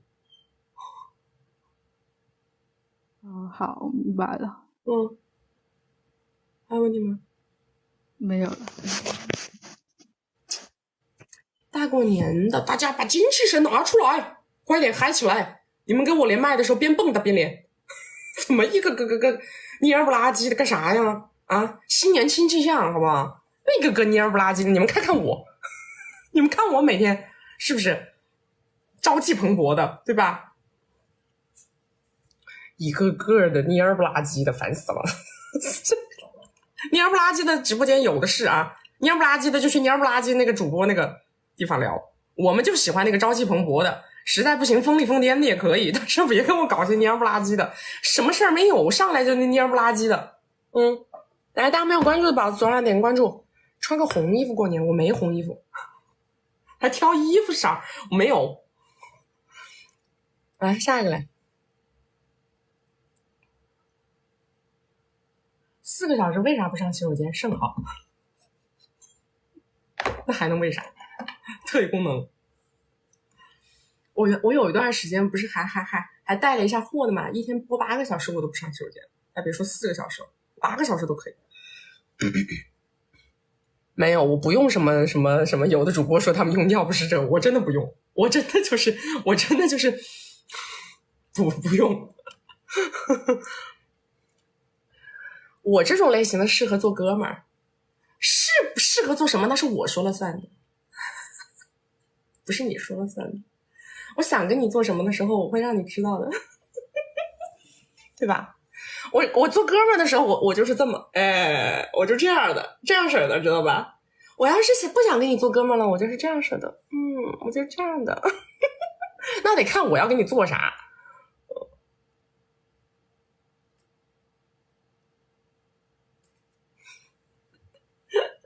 Hello， 你好，猫猫，你好，你好，猫猫，曲曲你好，你好，你说。老师，我很喜欢你，我也是那个金贵的学员，然后今天我的问题就是这样子的，我今年30岁，然后现在我的年薪是30个 W 这样子。然后我之前是在3线城市，就是我们家的一个小县城，体制内的。当时我老公呢，他也是体制内的，他的收入大概15个 W 这样子。但他们那个部门是比较有权的那个部门，他现在也是一个部门副职这样。后来因为我当时给他生儿子的时候，我们去买车，他们家给了10个 W， 我们家也给了10个 W 去买车。我就跟他说，我说我刚给你生完儿子，这车的名字能不能挂我名下？然后呢他说不行，这个车得挂在我爸爸的名下。但是他爸爸是没有驾照的，也不会开车的，他是为了不挂我名下，也不挂他自己名下，所以他还找个借口说挂他爸爸名下。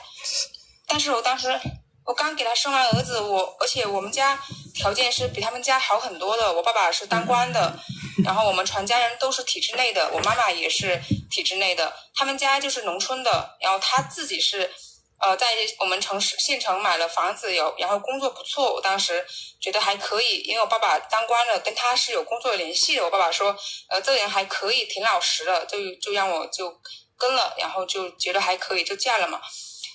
然后就那时候因为买车和坐月子的时候，他们家没有人过来照顾我，都是我爸妈在忙的这个忙的那个去照顾我，所以当时我就提出了离婚。从生完孩子以后，不要说这个词啊，开始我就提出，不要说这个词。扯快了证，不好意思。完了以后呢，因为我当时还在老家，所以一直扯不成。我妈也一直劝说，哎呀，忍忍吧。她说，人家老人家可能也不方便照顾啥的。然后忍了这么多年，后来我就想办法辞职了，把我那个体制内的那个工作辞了，我就到2线城市去。因为父母也挺支持说往上面发展，我就带着我的儿子到2线城市去读书。我一个人在上面，之前是买有2套房子的，然后买2套房子以后，那个房子的费用跟我之前买了一辆30多万的车的费用都是我自己出。然后买房子有部分钱是我父母支持我，但是存款那个房子还有一个房子是在贷款，也是我一个人的工资在支付。我老公是没有参与过1分钱的。然后呢，我在上面带着儿子，一个人带着儿子又工作又教育他读书又做副业，才能够达到现在30多个 W 的这个收入。然后他是2-3个月，你跟他提说儿子钢琴要交钱啦，还有什么其他费用啦，他就会给你转个1万或者5000。但是他跟我说他1万块也是找别人借的，也就是说他现在快40岁了，他是连1万块的那个存款都没有。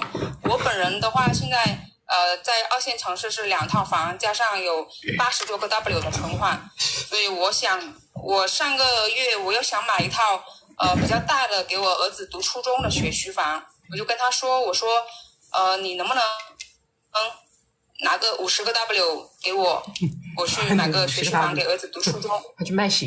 然后对，然后他说拿不出来，我说要不我们就离婚吧。哎呀，行了，有问题提问。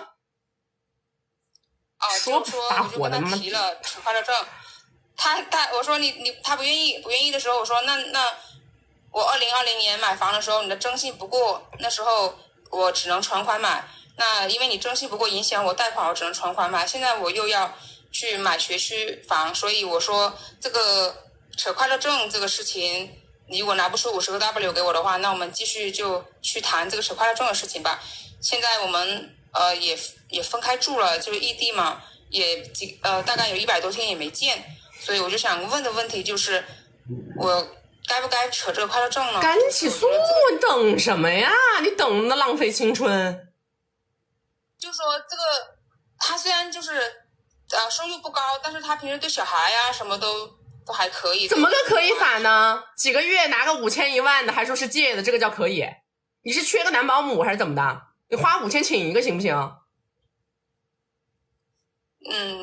我当时也是挺难过的，因为我当时去年7月份找他要过一次，他说借递了1个 W 给我。我到10月份3个月过去了，我说小孩的钢琴要交钱了，1万块。哎，别废话了，别废话了！你本来找的就是个凤凰男，条件也不如你，什么东西都要你承担，你自己一个人带娃也带了这么长时间了，你有什么放不下的呀？你是放不下他这个拖油瓶，你是缺个儿子养还是怎么着啊？你是缺个大儿子养？我朋友都说他可真潇洒呀，又不带娃，又不赚钱，又不买房。哎，我们不接受祥林嫂式的那个表达啊，有问题就说问题，我只给答案，你们不要跟我抱怨，我不想听抱怨，我们也没有人要听抱怨，本来就是个稀巴烂的事儿啊。对，我到，但是有个问题就是我到2线城市进了国企，这个是他叫同学帮忙帮我弄的，就是那怎么样呢？弄的工作，其他的那怎么样呢？所以呢？我爸爸说人家虽然没有米，但是起码那要不就听你爸的，对不对？要不就听你爸的。我的答案给你了，我的答案非常清晰，对吧？不值，没意义，可以扯，结束。这就是我的答案啊！别的东西我的什么你闺蜜咋说的，你爸咋说的，你要爱跟他们聊跟他们聊，我的建议都给你了，我的建议都给你了。我肯定是比较喜欢听你的建议。我说完了，我不想再听那个祥林嫂式的反复的来陈述你们之间的这个莫名其妙的相处了。对，那我大概明白了，我也是这样想的。好吧，赶紧诉啊！你千万不要在诉之前买房子啊！你千万不要把你的财产最后又变成他的了啊！这是我对你最后的劝诫，好吧？好，对，就这样。我那4个房子，那个房子我也过户给我妈了，是因为我妈担心到时候她要抢一部分去。好，就这样啊，就这样啊，好，拜拜，谢谢啊，拜拜。哎呦我的妈呀，不行了，这我会我会憋出毛病来的啊！你不让我骂人，我真的会憋出毛病来的。我本来做这个工作的开心就来源于我想怼我就怼了，我想搞就搞了。我昨天听我爸妈给我教育了2小时，不让我骂别人，说人家花几百块来跟我连个麦，不让我骂人。他们说人家花几百块连个麦，你好好跟人说。我发现不是别的，我这一好好说，我的那个压抑的那个抑郁之火呀，我在这个地方我就出不去，你知道吗？哎呀，这太难受了，真的，这太难受了。我跟你们说真的，我就求好不好？我真的求你们那个有些问题呢。实在要走不出来，你们就去问问居委会，好吧？跟那个居委会的阿姨，商量商量，跟你们隔壁那个嫂子聊一聊，是不是？他们肯定都是劝和不劝分，对吧？就跟你爹一样，跟你爹你妈一样，对吧？人家都是劝和不劝分。你到我这来以后，我们就拧巴，是不是？绝对拧巴。为什么拧巴呢？因为我对于这种情况，我不可能劝和。我就没有这种可能性，你明知道，其实你在连我这个麦之前，我觉得你就应该知道我会给你什么答案。但是你听了我的答案之后，还要告诉我你爸咋说的，还要告诉我你那个居委会阿姨咋说的，还要告诉我你隔壁那个大妈咋说的。既然这样的话，咱们能不能就省了跟我连麦这个环节啊？咱就是说省了跟我连麦这个环节，你就直接跟他们聊，多好呢，是不是？大家这个价值观就是趋于一致。是吧？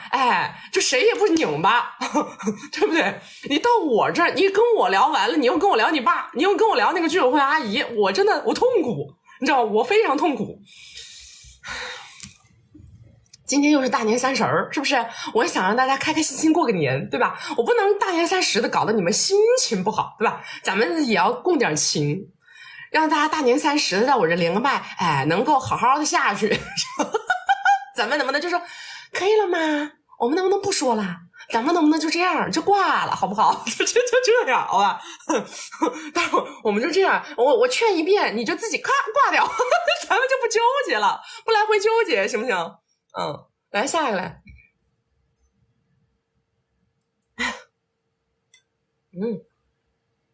下一个，下一个是谁？今天为什么不在那个号播？今天上错号了，我今天一早上稀里糊涂支架那个支架用不了，搞得我到处去找临时支架。Hello， 你好。Hello， 曲曲，我之前连过线，因为我稀巴烂的前男友被你骂了一顿。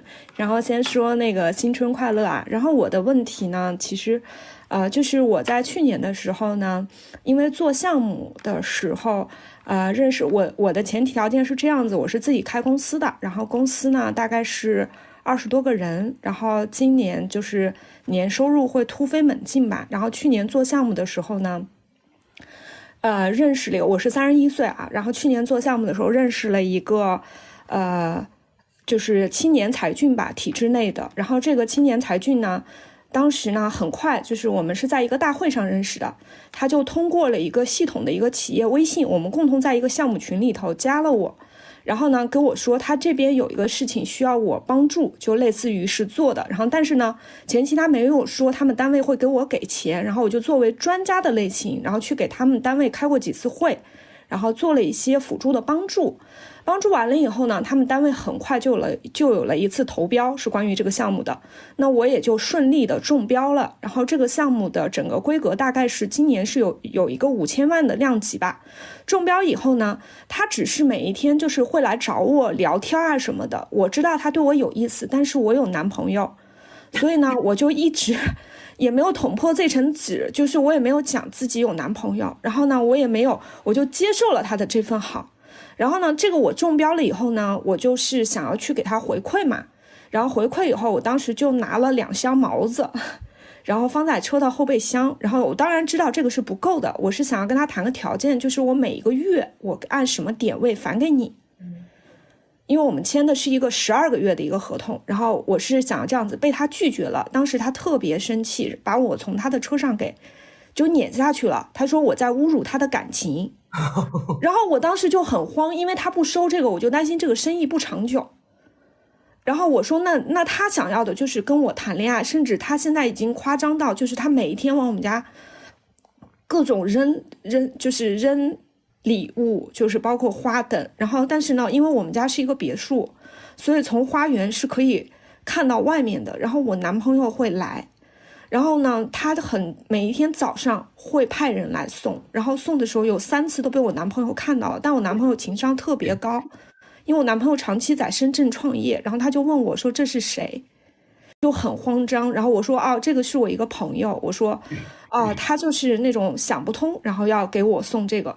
然后呢我就找他聊了一次，聊完了以后他还是很明确，因为过年他开车回家，然后我就那天我一想是不是因为就是这个茅台流通性太强，我就拿了一箱其他的给他，他依然没有收。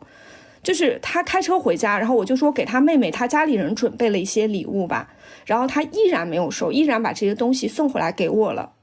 然后昨天他就开始给我写小作文，就是那种200字的，然后就说给他妈说我是准儿媳，然后就各种所有的这种就上来。我现在就特别担心，因为我们这个合同刚刚签完嘛，然后我就很担心的是他就是要跟我有结果，你知道吧，他甚至都想好了，就是我不能用我现在公司的名字，万一我俩结婚，然后到时候这个公司的名字会被就是有这种风险嘛。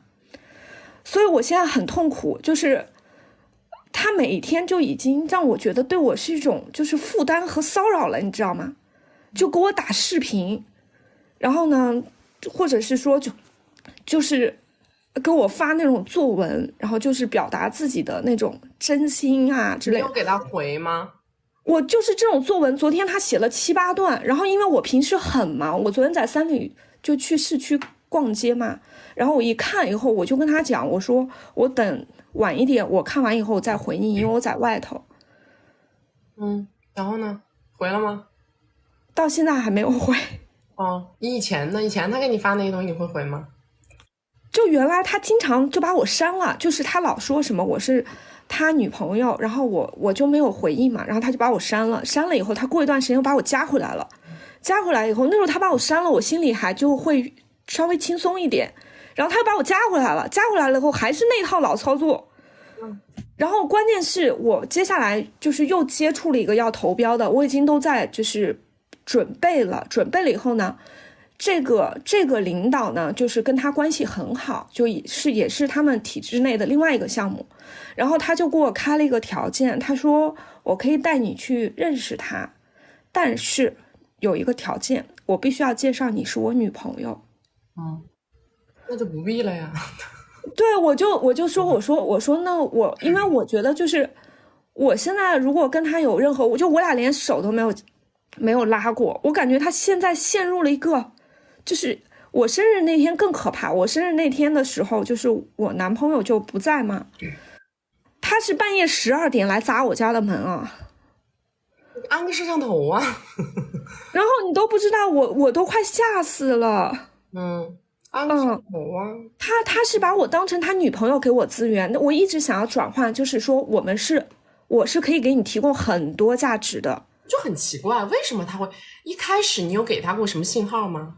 就一开始他老让我发自己的就是照片嘛，然后呢我就有时候会给他发，但都不是那种就是生活照那种，或者是出去玩的照片。他那时候觉得我俩在搞对象了。他是离婚的，然后我爸。你有给他过暧昧的回应吗？我现在还要不要就是说哄着他来，因为我现在一哄他就跟我就是有一点要占情绪高位，然后就是没有以前那么主动的给我发信息啊，包括没有以前那么的就是就是那么哄我了，所以我啥呢你？完了这个也没电了。因为去年的时候呢，就是怎么说呢？去年的时候，然后他也说给我买房，就是我图的也是钱。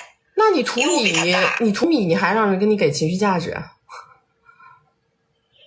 但之前都还蛮好的，就是那又怎么样呢？可是人家情感转移了呀，人家情感也没那么多在你身上了呀，人家不是还有别的女的吗？你想在别人心里一直占据这样的位置，凭什么呢？你还说他跟你不在一个位置，那你还谈个毛？不是，就是他的那个小女朋友跟我们不是在一个城市。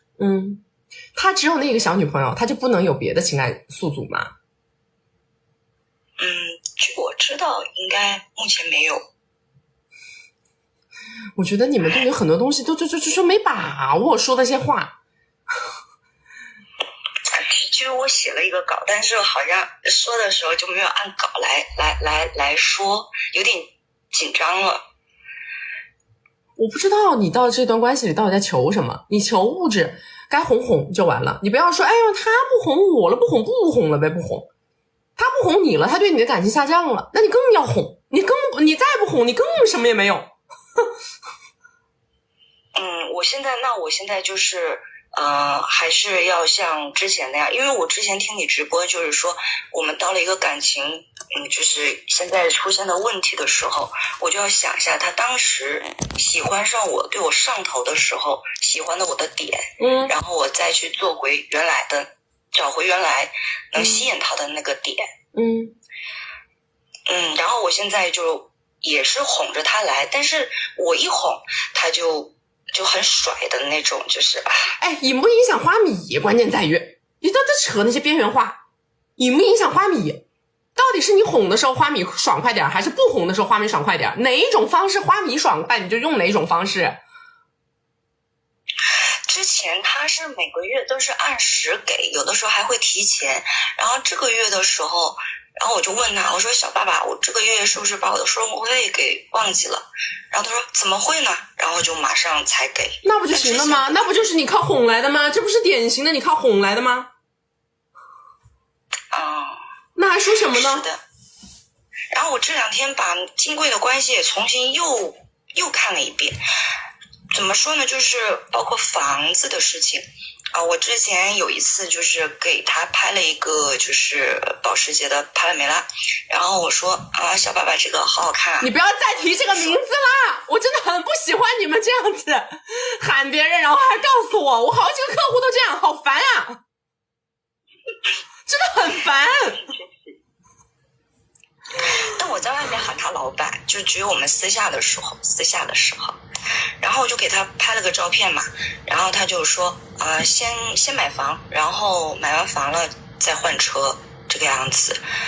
然后12月份的时候呢，有一个问题，就是因为我也知道我现在的目标就是要房，然后要车，就是12月份的时候呢，我们又发生了一点事情，因为他在去年的时候偷偷的买了一套房子，然后写的是他妈妈的名字，然后我们有的时候约会啊或者干嘛都是去那个房子，然后但是他那个小女朋友每一次如果来我们这个城市就会住在那里，然后有一次我知道了，我说我不住了，然后他说他就也知道我上头了，就是也知道我有情绪了，他就说马上买马上买，但是这个房子就一直没买嘛。然后我说如果我们这样子频繁再吵架的话我们两个就是约会的空间基本上没有。然后他就说那我先给你租一个房子，租的话先过渡就是过一个度，然后我们再买一个自己的房子这样子。但我听了其实心里就不是很舒服，然后我又看金贵，然后你就说还是要前置入，还是要铺垫。哎呀，你不要跟一个多偶男在这里谈感情的专属性，这是大雷好吧？你跟一个多偶男你谈什么感情的专属性呢？哎，他住我不住有什么意义呢？你不如说哎呀，那你要是让他就知道你看你快点给我把房子落实，引导往这个方向走，而不是说哎我不爽我不住，我跟你怎么样，跟你管得着吗你？你又不愿意跟别人掰，扯这些干什么呢？对不对？你只能接受，不要去挑战。人家明显人家现在对那个小女朋友上头，对你都有点下头，你还要去挑战你的唯一性，挑战你的专属性，那你只会离你的目标越来越远。是这样，他是有的时候跟我说的是他跟我说的是对那个女朋友已经没那么爱了，然后的话因为我跟他10点钟过后的那一块会比较，他对我这一块是比较依赖的。小姐我建议你掐掉自己的这个幻觉我建议你掐掉自己的幻觉好吧，要不然你没法理智的看待你们这个局面啊。那区区我现在就还是应该以哄为主，然后达到自己的这个需求是吧？是的。好的好，就这样，谢谢你啊。你们到底有没有点情商啊？你们自己吃饭抢别人饭碗干啥？真的是，你们能不能有点情商啊？就这情商一天天的，我真服了。自己吃自己的饭还抢别人碗里的饭，这是我的直播间好吧？这是我的直播间，我是谢谢你们。你们能不能照顾一下我的网易大哥的感受？你们一个个真是一点脑子不带带的，我真是服气，一点脑子不带带的呀，真的是。完了，他说我不良导向给我关停12个小时，哎，气死我了。我怎么不是我气死了。哎呦我的妈呀，等一下啊，我登录下。你们懂不懂我的那个点呐？你们懂不懂我那个点呐？你们自己平时在下面说就算了是不是？哎，我怎么喊你们怎么喊无所谓，但是为什么非要跑到我的直播间里面来说呢？你们到底懂不懂我那个点呐？哎，我真服了。这怎么能登我那个号？我那个助理号是哪个手机号开头的？我那个助理号是哪个手机号开头的小助理？哪个手机号？是195的吗？这个手机号啊？密码给我弹一个来。密码给我弹一个。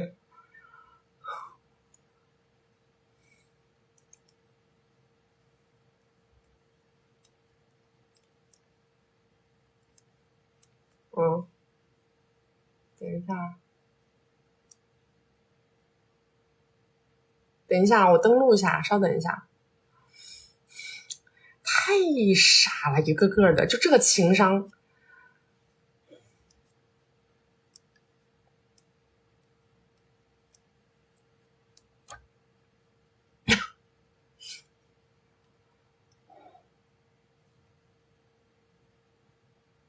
等一下，我登录一下。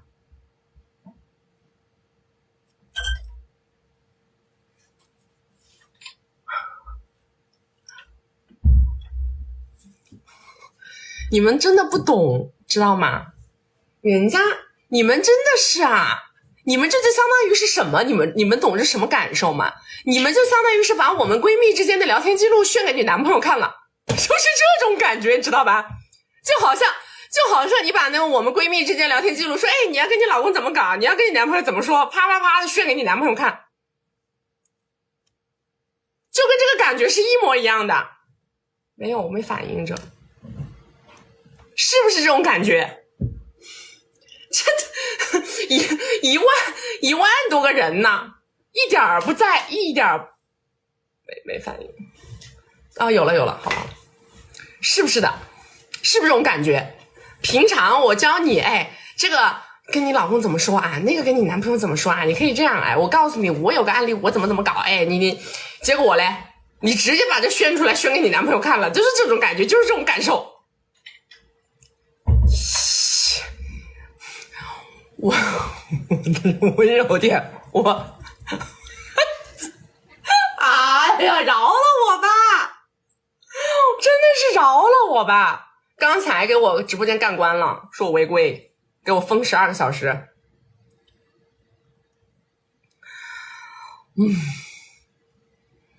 上头，真是上头！不是我生气关了，是平台给我关了，平台都看不下去了。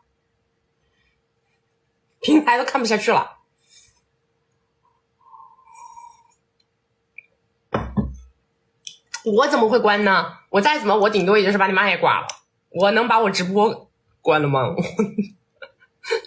所以你们把我各个号都关注一下，一定要到我们首页粉丝群去把我们的圈圈入口找到，知道吗？要不然的话你们找不到我好多个号，我们打游击的。有的时候我一下子又被违规了，这个那个的，就换地儿了。我怎么可能？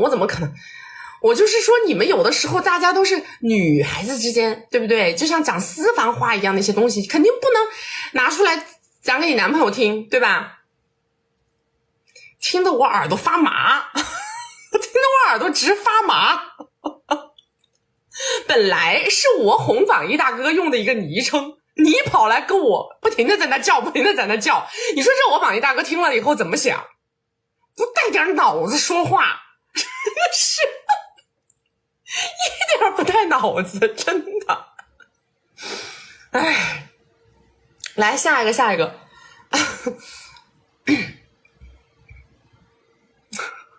这是我们长期的，又是粉丝又是学员，天天蹲直播间的人。Hello， 你好。你好，蛐蛐你好。哎，你说。我是现在有个很棘手的问题，我现在先要急需求助你，就是我年前被我的前未婚夫诉了，就是要跟我把之前送给我的大额赠与要回去，然后跟我提出要那个状子上写的是要有200多万现金的退还。然后现在我不知道要怎么样弄的。你们这个你是哪来的？为什么会有这个200多个 W 的退还呢？就是他送给我的一辆100多万的车跟一些贵重首饰。首饰这些东西肯定是不用退的，车子这个东西那我就不知道。你找的啥律师啊？那我律师都说这种情况大部分要退还，就是我现在就如果不走这个法庭的话，就是其他的方式有没有更好的能够调解的？你们俩是为什么掰？是因为他劈腿被我发现了，而且他现在已经有女朋友了。他现在已经找了新女朋友了。啊，那你跟他调解啥？不用调解啊，你去找个厉害点的律师就完了。但是就是我就是律师分析了，我找了很多律师分析了，就是我可能这个情况多少至少50%以上吧，那是最理想的。你们之间没有共同财产？没有，就只有他送你的这些东西。对。那你要自己去跟他调解，你们俩之间本来又不是你出了问题，本来就是他出问题，你咋调解啊？如果是你出问题了，哎，你去示个弱，你去干个嘛？他出问题你怎么调解？你们俩有小孩吗？没有。那你搞个毛？那搞不了。你有他那个，你有他前面那些证据七的八的吗？有一些，但是我觉得这个东西我怕也会，就是他会反过来咬我一口，我担心，就是他会把我故意，如果说我要以此为他就是谈判筹码，我担心他会反过来会故意的把我拉进去。拉哪儿去啊？就是他的那些一些就是那种不能说的那些东西啊。什么不能说的东西啊？把你往哪儿拉？你有什么东西能让他拉的呀？这个我一下解释起来有点复杂了。就是反正这个事情就是对我来讲也没有好处。如果把他逼急了，他可能也会反过来去要挟我。你有什么东西？有的时候你们就是胡算的害怕。不是，就是他，比如说他当时有一些这个灰色收入，他是通过我的账户来收的，但是你也说了是灰收了，通过你的账户。但是当时我并不知道，但是是在后来，他上一次就是告诉我说让我把这些东西还回去的时候，他跟我找的借口就是说的是这个，他说他要还这个东西，不然他怕很麻烦。但是我觉得他是在找借口。不用理他，这个东西聊天记录有吗？我跟他之间没有这方面的聊天记录。你不是说他跟你谈就是这么谈的吗？他当时跟我谈是手机就是语音的。那你就再聊一次，录下来不就完了吗？那他现在我觉得应该已经很难了，因为他已经正式的渠道了，肯定他的律师也会跟他讲说不要跟我通话之类的。为什么呢？你怎么肯定的？你试都没试。我是觉得我分析吧，以我对他的了解的分析吧。别分析，你现在就是背水一战，什么方式方法都要试一下，你分析啥呢？那我现在想，如果说让我妈去声讨他，让他有良心上的这个自责也好。一个男人他劈叉了，他还要找你，他劈叉了，他还要找你把这些要回去，完了原来还有回收，这样的男的他又跟你没娃，你跟他谈什么良心呢？你这才是自己给自己怀里作揖。那也就是说现在我只能以跟他硬刚的方式吗？当然应该硬刚啊。那我是不是硬刚的？软是软不来的。那我是不是就要表现出来我已经被他逼到没有办法了？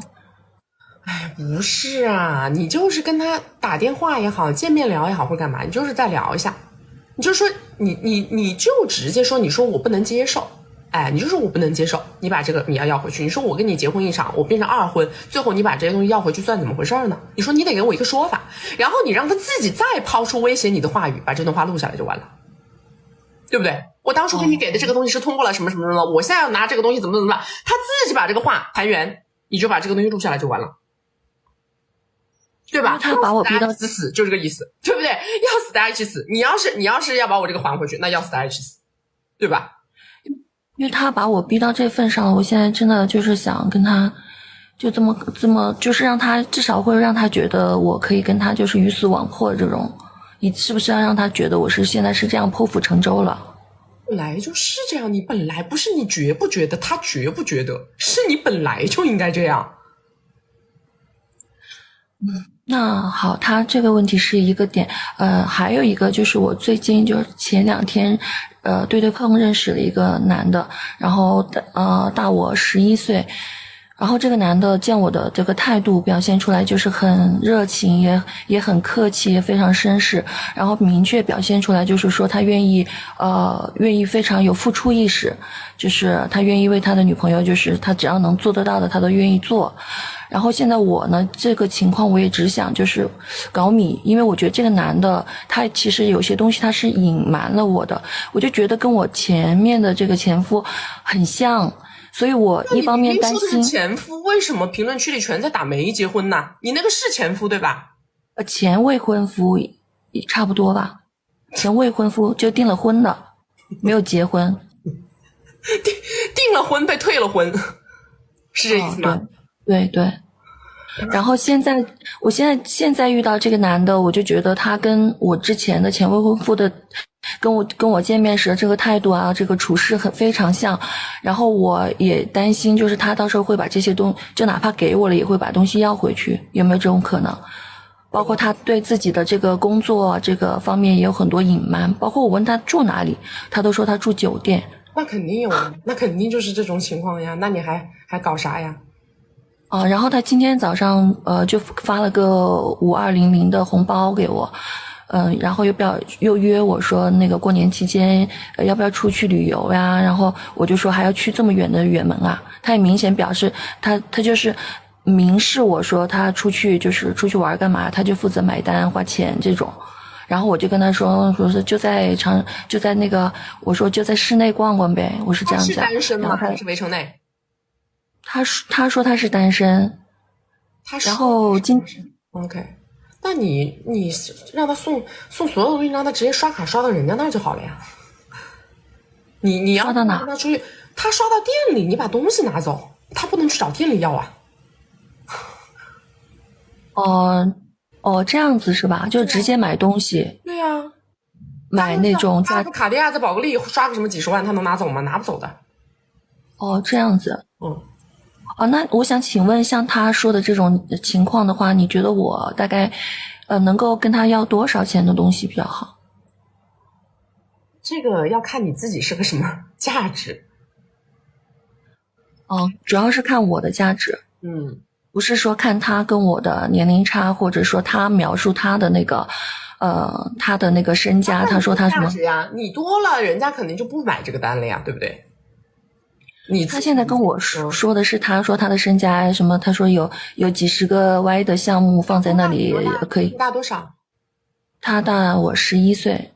11岁，他这个年龄差距也不是很大。如果他又跟你说他是单身的情况下的话，那他也大的可能也不太有啊，10几个的话，估计也就到极限了。因为我不能说我自己价值多少，但是我在他眼里，我感觉他是非常应该价值是非常高的，我能感觉得到。你在他眼里价值非常高？对。你自己收入水平是吗？他现在可能认为我是也是白富美型的吧。你自己开的车是100多万的车是吧？对。那就20-30吧。那我就是过年怎么跟他约呢？我现在是说到市区里面逛逛，但是他就是回了一句话，大概意思就是好像去踏春的感觉，然后跟我的心理预期就不符，我要怎么去跟他说呢？预期不符就不去，你说我才不搞呢，你说我要去高大上的地方，那我就直接说过年没地方去就逛逛街呗什么的。你不要抛出这种橄榄枝，他说要你去哪儿，你就说我要去高大上的地方，你说我不去那乡野小镇，我不去。反正我就打直球是吗？就说我想干嘛，我想要买东西，我想要看到你对我的付出。是的。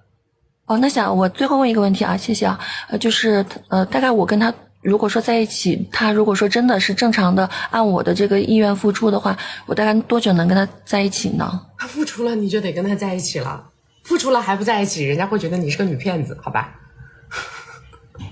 他为的就是这呀，要不然去别的地方干什么呀？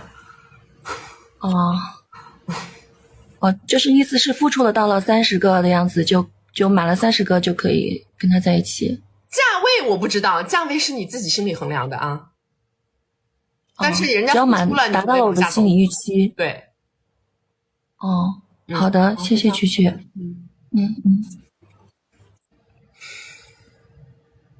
稀里糊涂，前夫左一个前夫，右一个前夫，左一个前夫，右一个前夫。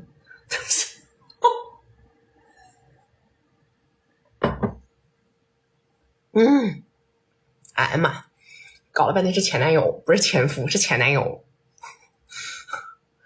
前男友送了这送了那要往回要，那是不好，那是可能要还回去，那是可能要还回去。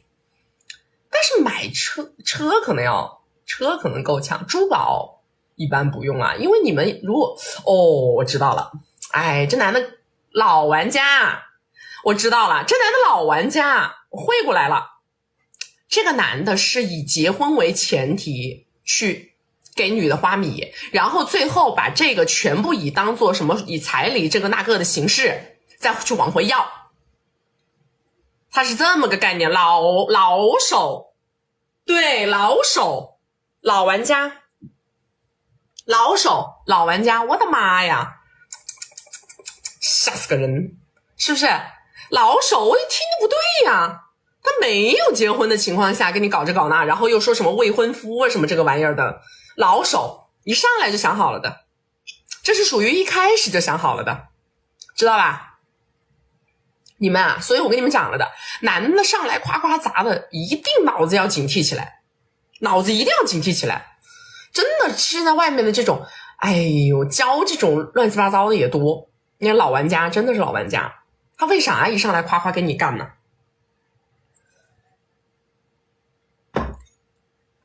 所以啊，正正经经的，哎，该明确赠与，明确赠与，这个东西跟结婚没关系，全部写在聊天记录里边，知道吗？你说你给我送这个车跟结婚没关系哦，赠与就是赠与哦，你别到时候说什么这那个的，你又给我往回要，对吧？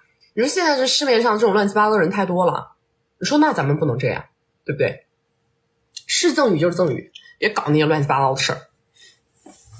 那有一些男的是这样的呀，有一些男的是这样的，所以为什么我们说选择大于努力呢？真的是选择大于努力。刚才直播断了，被关了，我那个号又被封了，那个号又被封12个小时。反正我们这天天打游击战，不是因为我生气，不是因为我那个啊，是因为他讲的那个故事，就说有三观问题，估计是有人举报，估计还是有人举报。反正我们直播间长期被举报，举报也正常。大家没有关注的宝子左上角点个关注啊，没有加入粉丝团的加个粉丝团。你们为什么有的时候会跳转到别的直播间？有2个原因，第一个原因是因为你们那个什么摇一摇连麦没关。第二个原因是因为我的直播间被其他那些付费投流的直播间精准投放了，所以就把你们这些不忠诚的啊，总是看一下容易滑到别的直播间的人，就把你们忠诚度不高的这波就拉到别人直播间去了，知道吧？真的，我跟你们不是开玩笑的嘞，因为我们直播间是个零投流直播间，有很多投流直播间做情感的，或者说做女性高端群体的，他们就专门盯着我的直播间做投放，所以说我的直播间的人就容易被投走啊！你们一定要把关注点好，然后被投走了，起码能马上回来，好吧？来下一个来，我知道你们都很忠诚的看我。但是他确确实实，因为我看过他们那个，就是说有一些，因为他会通过大数据捕捉到你是容易，哎，这个也刷，那个也刷，这个也看，那个也看，所以说他在投流的时候，他会先把这一部分人投走，知道吧？因为他要投走，他要在别人的直播间里有停留时长，他这个投放才有意义，明白吗？如果说他把你投走了，你马上瞬间就回来了，他就不想投你了，因为你就不是他那个精准客户了。Hello， 你好。Hello， 你好。Hello， 曲曲你好。你好，你说。哎，我是之前1v1的学员，然后后来我也让我妹报了你们的1v1。今天我妹问一下，几个问题啊，看看能不能给个方案。现在呢，我妹的情况，她是我妹跟她。都已经结婚注册了，应该说是老公在美国那边，就是最近结婚注册了。我妹属于是带球上位的，男方是富二代，然后我们家是比较普通的家庭。现在的话呢，就是没有好好的在这个注册结婚之前去把这些彩礼啊或者一些经济利益的去要来，那。不知道现在还能怎么样去再争取一下呢？我妹是她现在是就几个月吧，到8月份才是预产期。别争取，你们已经选择带球上位这条路了，也是因为双方的实力悬殊比较大吧？实力悬殊也是比较大的。对，这种情况下一定是先拉感情，千万不是先提米，本来就是带球上位，本来就是低位置要低姿态，要不然的话你永无翻身之日。是这样子的，这个富二代可能跟富二代他们之间也有一些不同的等级嘛，然后这个富二代的一个背景情况我跟你说一下。他其实他跟我妹他们都差不多是同龄人嘛，就差2岁这样子。然后男方的话呢，就男方的爸爸呢，在国内是一个就是开厂的嘛，然后在他那个地方都属于是比较知名的，反正说起他的名字没有人不知道的。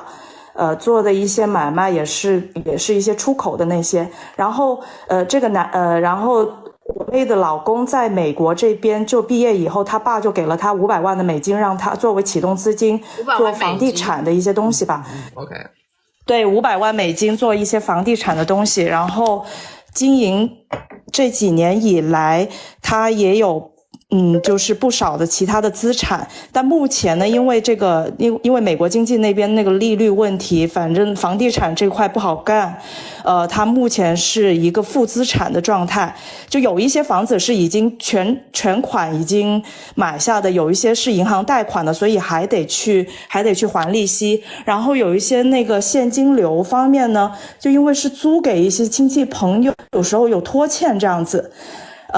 这是一个他的一个资产还有现金流的情况。然后第二的话呢，就是我妹去年的时候，我妹其实一开始是有工作，后来口罩事件开始的时候，他爸就叫他，哎呀，你把工作辞了吧，他就傻不愣登的把工作就辞了。然后她就帮她老公打理这个她的那个房地产的生意，开始也是每个月有固定的5000美金，就是5000美金是多少？就是几万块的一个那个几万块人民币去给他打米的，作为一个工资。然后去年12月开始就没有打了。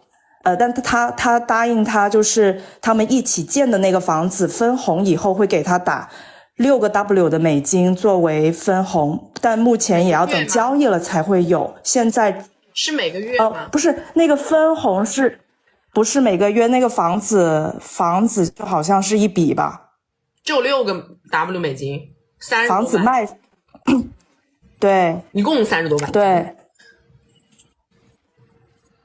我具体不是很清楚啊，但我觉得应该是吧。然后呢？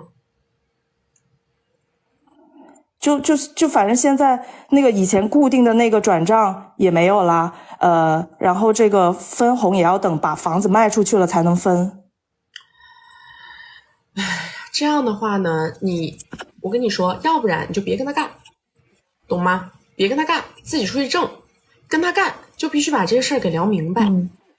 连生活费都没有，你以后怎么养娃呀？现在其实我打来就是想咨询，就是想把他日后的这个起码这种生活费，然后日常的这种去落实下来，总不能每次张口要吧？因为现在他是有一张附属卡，你就直接说，就说首先第一，那个5000美金不能停，如果停了，我就不能跟你干了，这个没有办法满足我的生活了。那个什么一笔6个 W，6个 W 能干嘛？6个 W 给完了又没了。不好意思，许许，我忽略了一个信息，就是因为他们之前就是一起干活的时候，一起去做事情的时候呢，就很多矛盾，反正就总是有摩擦。后来呢，我妹妹就没有去参与她的这个事业了，而且刚好也有了，反正现在就是没干活了。她跟这个男的感情怎么样？要一别啊？感情是不错的。感情不错的情况下，那就直接说呀。他那个男的父母都在一起吗？还是父母在国内啊？他们家的那个家庭情况挺混了。他爸跟他妈很早之前就已经离婚，然后都各过各的。他妈在美国，然后他爸在国内。那他主要的经济支撑是靠他爸，对吧？就是早些年的时候，他爸通过这些大的钱给他经济就是支持，然后他现在也自己做起来了嘛。是这样的，这男的他爸给了他500万美金，当初让他自己去创业，他自己做起来了，一个月给5000美金，这个东西是说不过去的，知道吗？很简单，你既然已经娃在肚子里了，你也走了这条路了，对不对？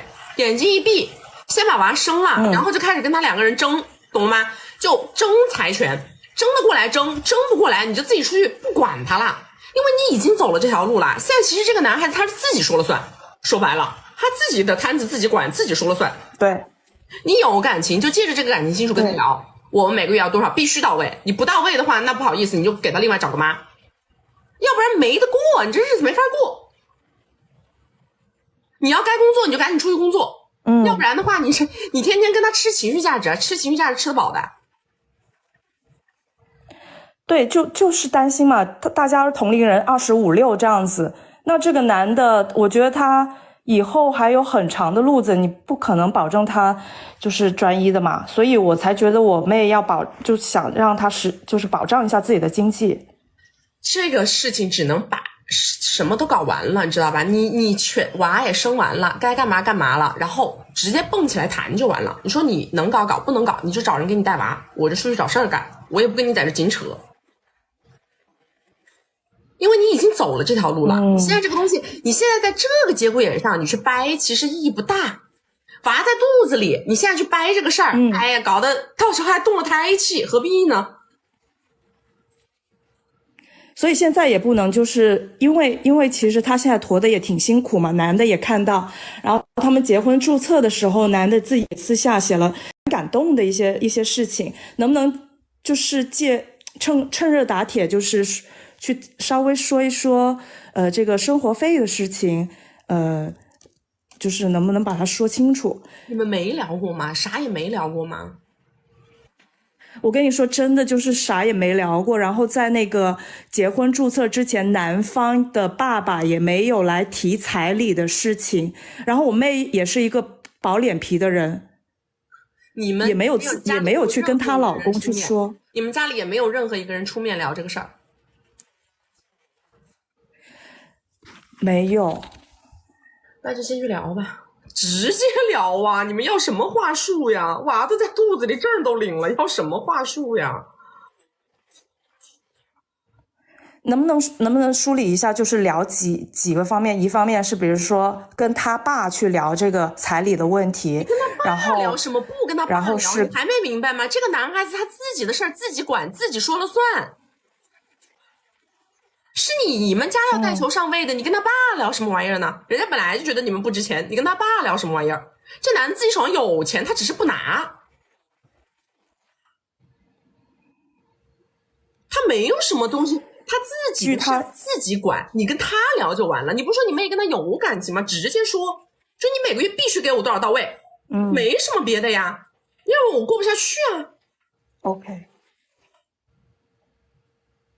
现在就可以聊了吧？这个时间点不用等生出来以后再争取别的。我觉得什么时候可以聊，但是呢，我的建议是你现在聊了不要动气，知道吧？我是怕你们现在聊了以后，2个人聊得分崩离析的时候，我要带着娃走了干嘛的，没太大必要，你明白吗？因为聊这个东西，那男的只要不同意，你们这边就容易动气，你一动气，2个人就容易把关系搞歪。哦，好的，那就是等娃落地了以后再去落实呗。对，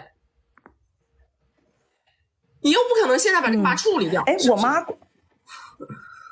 肯定不可能呀，不可能，现在就很被动了，整一个。还就是得自己走。好，明白了。就这样，拜拜。好，谢谢，拜拜。不是那个带球上位是啥东西？谁都能带的吗？带球上位人家都怎么？人家对富二代带球上位什么？这个富二代贼大方，对吧？那秦公子那样的，对不对？我啥也没搞，夸夸夸先给你多少米花出来了，那女的闭着眼睛带球，闭着眼睛带，对吧？他不认，他家里有人认。而且我跟你们说，个个的啊，能靠带球上位博得很大的这种基础的，个个都是狠人，没有那软的。我跟你们讲，所有的那些像他妹这种的啊，这也不聊那也不聊，我这也不搞那也不搞，你说5000不给啦就不给啦，所有的这种性子的，他根本就走不了这条路。他是想靠什么路子啊？他要感动对方哎，他是要感动、打动，然后让那个男的自己觉得，哎呀，这个女人为我牺牲好大，能不能走？能走，10年打底，对吧？10年打底嘛，这就是。你没有个10年打底，这男的硬是要把你耗的油尽灯枯，他觉得反正女的也跑不了，给吧。哎，反正你已经成老太婆了，给吧。他是这么个概念。所有的能够通过带球搞的大的，那个个都是狠人，没有一个不是狠人的，个个都是那种很猖狂的那种人，知道吧？全部是猖狂路线的，没有这种唯唯诺诺小白兔路线的。他一说他妹妹是个小白兔，这小白兔路线的人他搞不了这个事儿。你们家有没有猖狂的上门跟他搞？他肯定搞不了，真的。就这女孩一听都搞不了，100%搞不了。他稍微聊点什么，马上被那个男的拍稀了，绝对是这么个路子，绝对是这么个路径。那男的哎，左一套右一套，情绪价值来一套，马上就把他拍稀了，是不是？感人的故事一说，哎，情绪价值一聊啊，你们就觉得，哎呀，算了，我再等等，哎，我再忍忍。这怎么聊得明白呢？聊不了的。我跟你说，这种东西真的，家里要有厉害的角色直接去上门，你这什么意思啊？怎么搞啊？给个说法，都得这样。你看那些，你们想想看，你比如说，你就拿勤奋说，那女的叫什么？韦雪月吧，是吧？那是什么？人家直接娃长到3岁再往回抱，这是多狠的人才能干出这样的事儿啊！这是有多么大狠劲的人才能干出这样的事儿？我就问问你们，这绝辣手摧花，我跟你们讲，这绝对是辣手摧花的搞法，知道吧？我也认识这样的呀，我也知道这样的情况的呀，也就是这样的呀。人家都很厉害的，人家都偷偷摸摸的把这事干了，然后冲回去搞的这种人，哪是这种路子的呀？这种路子根本不行，这是小媳妇一样的，只能别人说啥是啥。然后每个月，哎呀，哼哼唧唧的哼过来一点，然后你就等着十年抗战，媳妇熬成婆，就这样。大家没有关注的宝，左上点关注啊！没有加入粉丝团的加入粉丝团，没有看过金贵的关系，没有进过金贵的社群，或者是想要找我们1v1，想要找我们团队联系的宝宝，左上角头像点开到我们首页的粉丝群，小助理会在粉丝群里面跟你们给个入口。所以他问我的时候就问了稀里糊涂的，那这怎么聊？这怎么聊？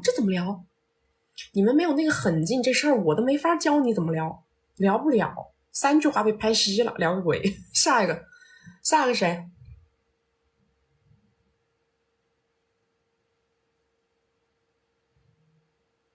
下一个是谁？我跟你们讲，我现实生活中遇到的啊，还有那种带球的，也女方价值也不高，但是呢，他们有个什么？为什么我刚刚问了他一句，我说父母有没有住一块儿？为什么我问这句话？这个女的还有一种路径是什么？她虽然说原来不受他们家待见，或者说她带球上位，但是呢，她带球上位以后，她跟她家里人把关系搞得很好，对吧？哎，人家就是那个服务者姿态出来了。然后呢，把娃养的也不错，哎，服务者姿态出来了。然后呢，人家家长觉得，哎，那娃天天在跟前儿是吧？哎呀，爷爷奶奶这么的，他们就心软了。然后这个投入也能下来。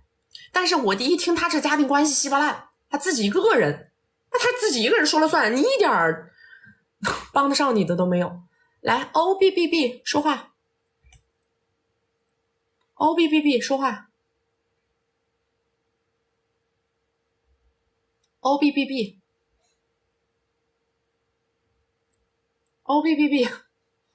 你好，曲曲。哎，你好，你说。我目前就是想咨询一个问题，就是我有一段关系是否有必要继续，然后继续的话需要做一些什么样的努力。然后我现在是23岁，然后我是原厂完全没有发生过关系，然后长相7分，身高1.7米，然后是他大我16岁，然后他的外貌身高体重有明显的短板，然后是资产是 A9， 然后未婚未育。我和他是直播认识的，然后直播刷了接近300个，然后恋爱半年，然后花在我身上有接近700个。然后等一下，恋爱半年，你们俩没有发生啥是吧？对，见过面吗？我们同居不发生。对，然后花700个。对，好，你接着说。就是不发生的原因是因为我们在一起之前有一个承诺，他没有做到。什么承诺？也是米的问题。然后就是，他一开始也是表示就是奔着结果去的，然后现在就是我们两个，出现了很大的磨合的问题，就他很多行为让我有了就信任危机吧，然后我在这段关系里面出现了一些精神上的问题，就严重的焦虑症，然后精神衰弱什么的，就是类似的。然后我会围城内是吧？不是，这个我跟着他去那个打出了单身证明的。OK， 本来然后想结婚的是吗？对对对，然后现在是他工作的原因。工作的原因就是我们两个的信任危机就是频繁的爆发，然后争吵，然后就是他最开始就是不断的安慰我，到现在表示他做不到，他觉得我们两个的关系进入了死胡同。他说他觉得我很痛苦，他也很累，他觉得没有继续下去的意义了。然后他说他之前答应我的米和还是照给，他说就不要继续了，他说他真的很喜欢我，他觉得我也就是离开他以后就是去找就是适合我情绪上的男人。他说但是说如果我有经济困难找他，他依旧会帮助我。然后呢？你的问题？然后我的问题是，就本来我们都要见父母了，马上就今年过年，然后我不想分，然后就他跟我说完分手之后，就今天还给我转了一笔新年快乐的钱。你是属于什么状态呢？就太原始了，知道吧？你对于感情的要求其实是完美的，对，人是做不到的。他是个人，他不是个神。我一听，我大概就知道是怎么回事了。作死呗，往天往地的作呗，寻求关注呗，对吧？寻求每一分每一秒的对于你的绝对关注呗。即使他花了再多的米，也没有办法去斩断你对于他情绪价值的过度所求，对吧？对，基本就这么个情况嘛。你们这种，你是需要去更改对于情感的认知的。你想不想跟他分？现在基本上这个事儿也是不掌握在你手上的，因为你给这个人造成了巨大的精神困扰。对。他如果不跟你在一起，他如果跟你在一起会形成什么样的局面呢？他跟你在一起会导致他的整个事业圈子全部会形成严重的问题，知道吧？所以他一定要二择其一了，他一定要去选一头。他不能因为你对于他的这种情绪纠缠，然后斩断他所有的事业圈子什么什么那些东西，因为那些东西没有了，你们俩之间一样要断。明白。然后他说他还是会来我家，然后来我家之前不见我父母，让我出去，然后这几天给我冷静，让我好好想一想，就是他知道我精神上出现了问题，很痛苦。他说他给我花了时间金钱，他并不是希望我痛苦，是希望我快乐。对，其实你遇到了一个非常不错的人，但是呢，我只能这样说，以你今天的段位和你今天的情绪的控制能力，你今天对于自我管控的这种所有的方方面面的这种要求，实则在你现阶段的是在错误的时间遇到对的人，因为你这个时间是 hold 不住这样的人的。你 hold 不住，因为他就像是什么呢？他就像可能给你的一个礼物或者是怎么样，但是对于你现阶段的状态来说，我们说人要去精进的是什么东西呢？精进的是对于自己的情绪，对于自己的欲望不断的有更强的掌控的能力，那么你才能 hold 住更大的财富。否则的话，你的状态就是德不配位嘛，对吧？对。那就是说曲曲，我现在这段关系就是随缘。首先是把关注放到自己身上来，你要好好想一想，我是谁，对吧？关系的一种手段，但是这个其实它本质上来讲它是不健康的。一个关系如果你想要处得长久，必然是双向舒适的，他有在一起的空间，有分开的时间，有我们自己独立的人格，然后有独立的事业。我们在一起的时候可以分享，我们不在一起的时候还可以非常安静的待着，这个才是一个健康的状态。当你对这个东西没有深刻认知的时候，你面对一个再好的人，你也没有办法抓住他。因为一个好的人，一个优秀的人，他是不可能让自己长期的卷入到这种负面情绪当中去的。明白。那我还可以挽留吗？还是说就是你的挽留不在于怎么去挽留他，知道吗？而在于怎么面对你自己的问题。可能我们今天讲这个话有点大，但这个就是事实。因为我们其实都曾经遇到过很好的人或者怎么样，但你那个时候抓不住，是因为你那个时候自己的心修的不够，知道吗？他必须要你自己到达一定的段位的时候，你才有可能抓住这样的人。因为这样的人他跟你在一起他要舒服，这个是核心。你现在去挽留他，但是你不改变自己，你这种挽留就没有意义。他之后还是会爆发更多的激烈的争执，爆发更多的冲突跟矛盾。明白了。那就是说我现在跟他就不匹配，然后这段关系就是没有什么缘分。对的，我说了嘛，在错误的时间遇到一个对的人，其实他本质上来讲还是没有缘分的，他不属于你，明白吗？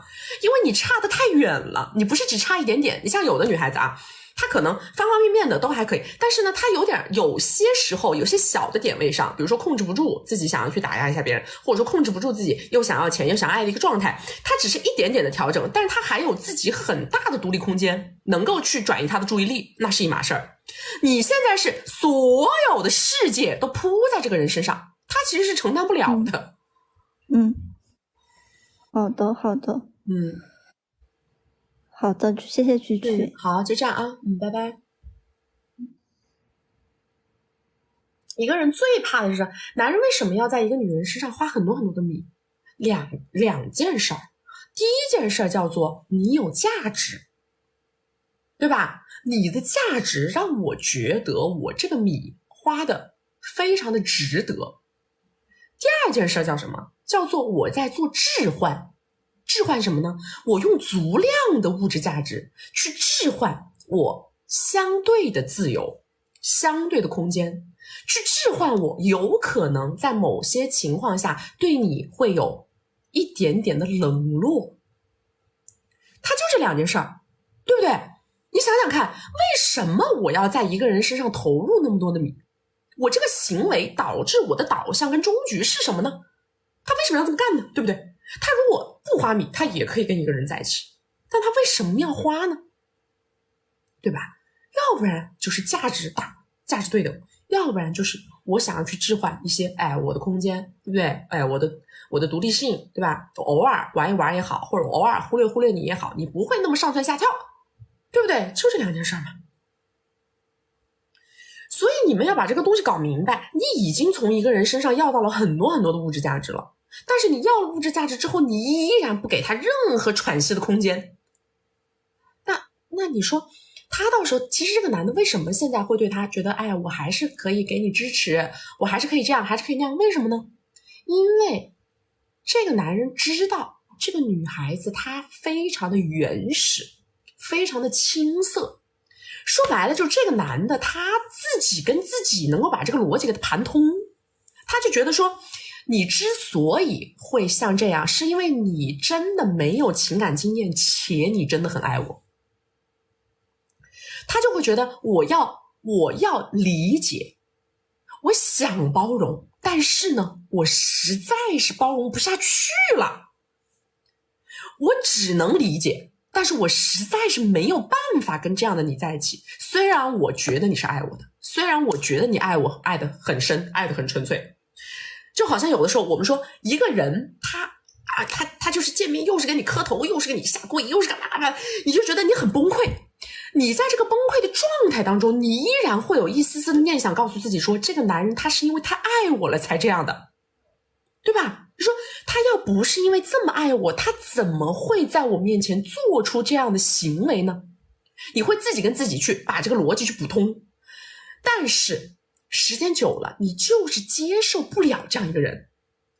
你就是接受不了一个一有什么事就拽着你，跟你两个人要死要活，一下子哐当给你跪下来给你磕头，你接受不了。虽然你会解释成他这是爱，但是你依然没有办法让自己跟这样一个人在一起，因为你这样跟他在一起的过程当中，你会觉得自己的状态越来越差，你们两个人之间是一种负能量，它不是正能量，对吧？它就会让你影响到你周遭所有的磁场，它每天在纠缠你的情绪，拉扯你的情绪，然后控制你的时间，控制你整个的这个出行状态，然后就会导致你跟所有的东西的关系全部变化，变得很恶劣。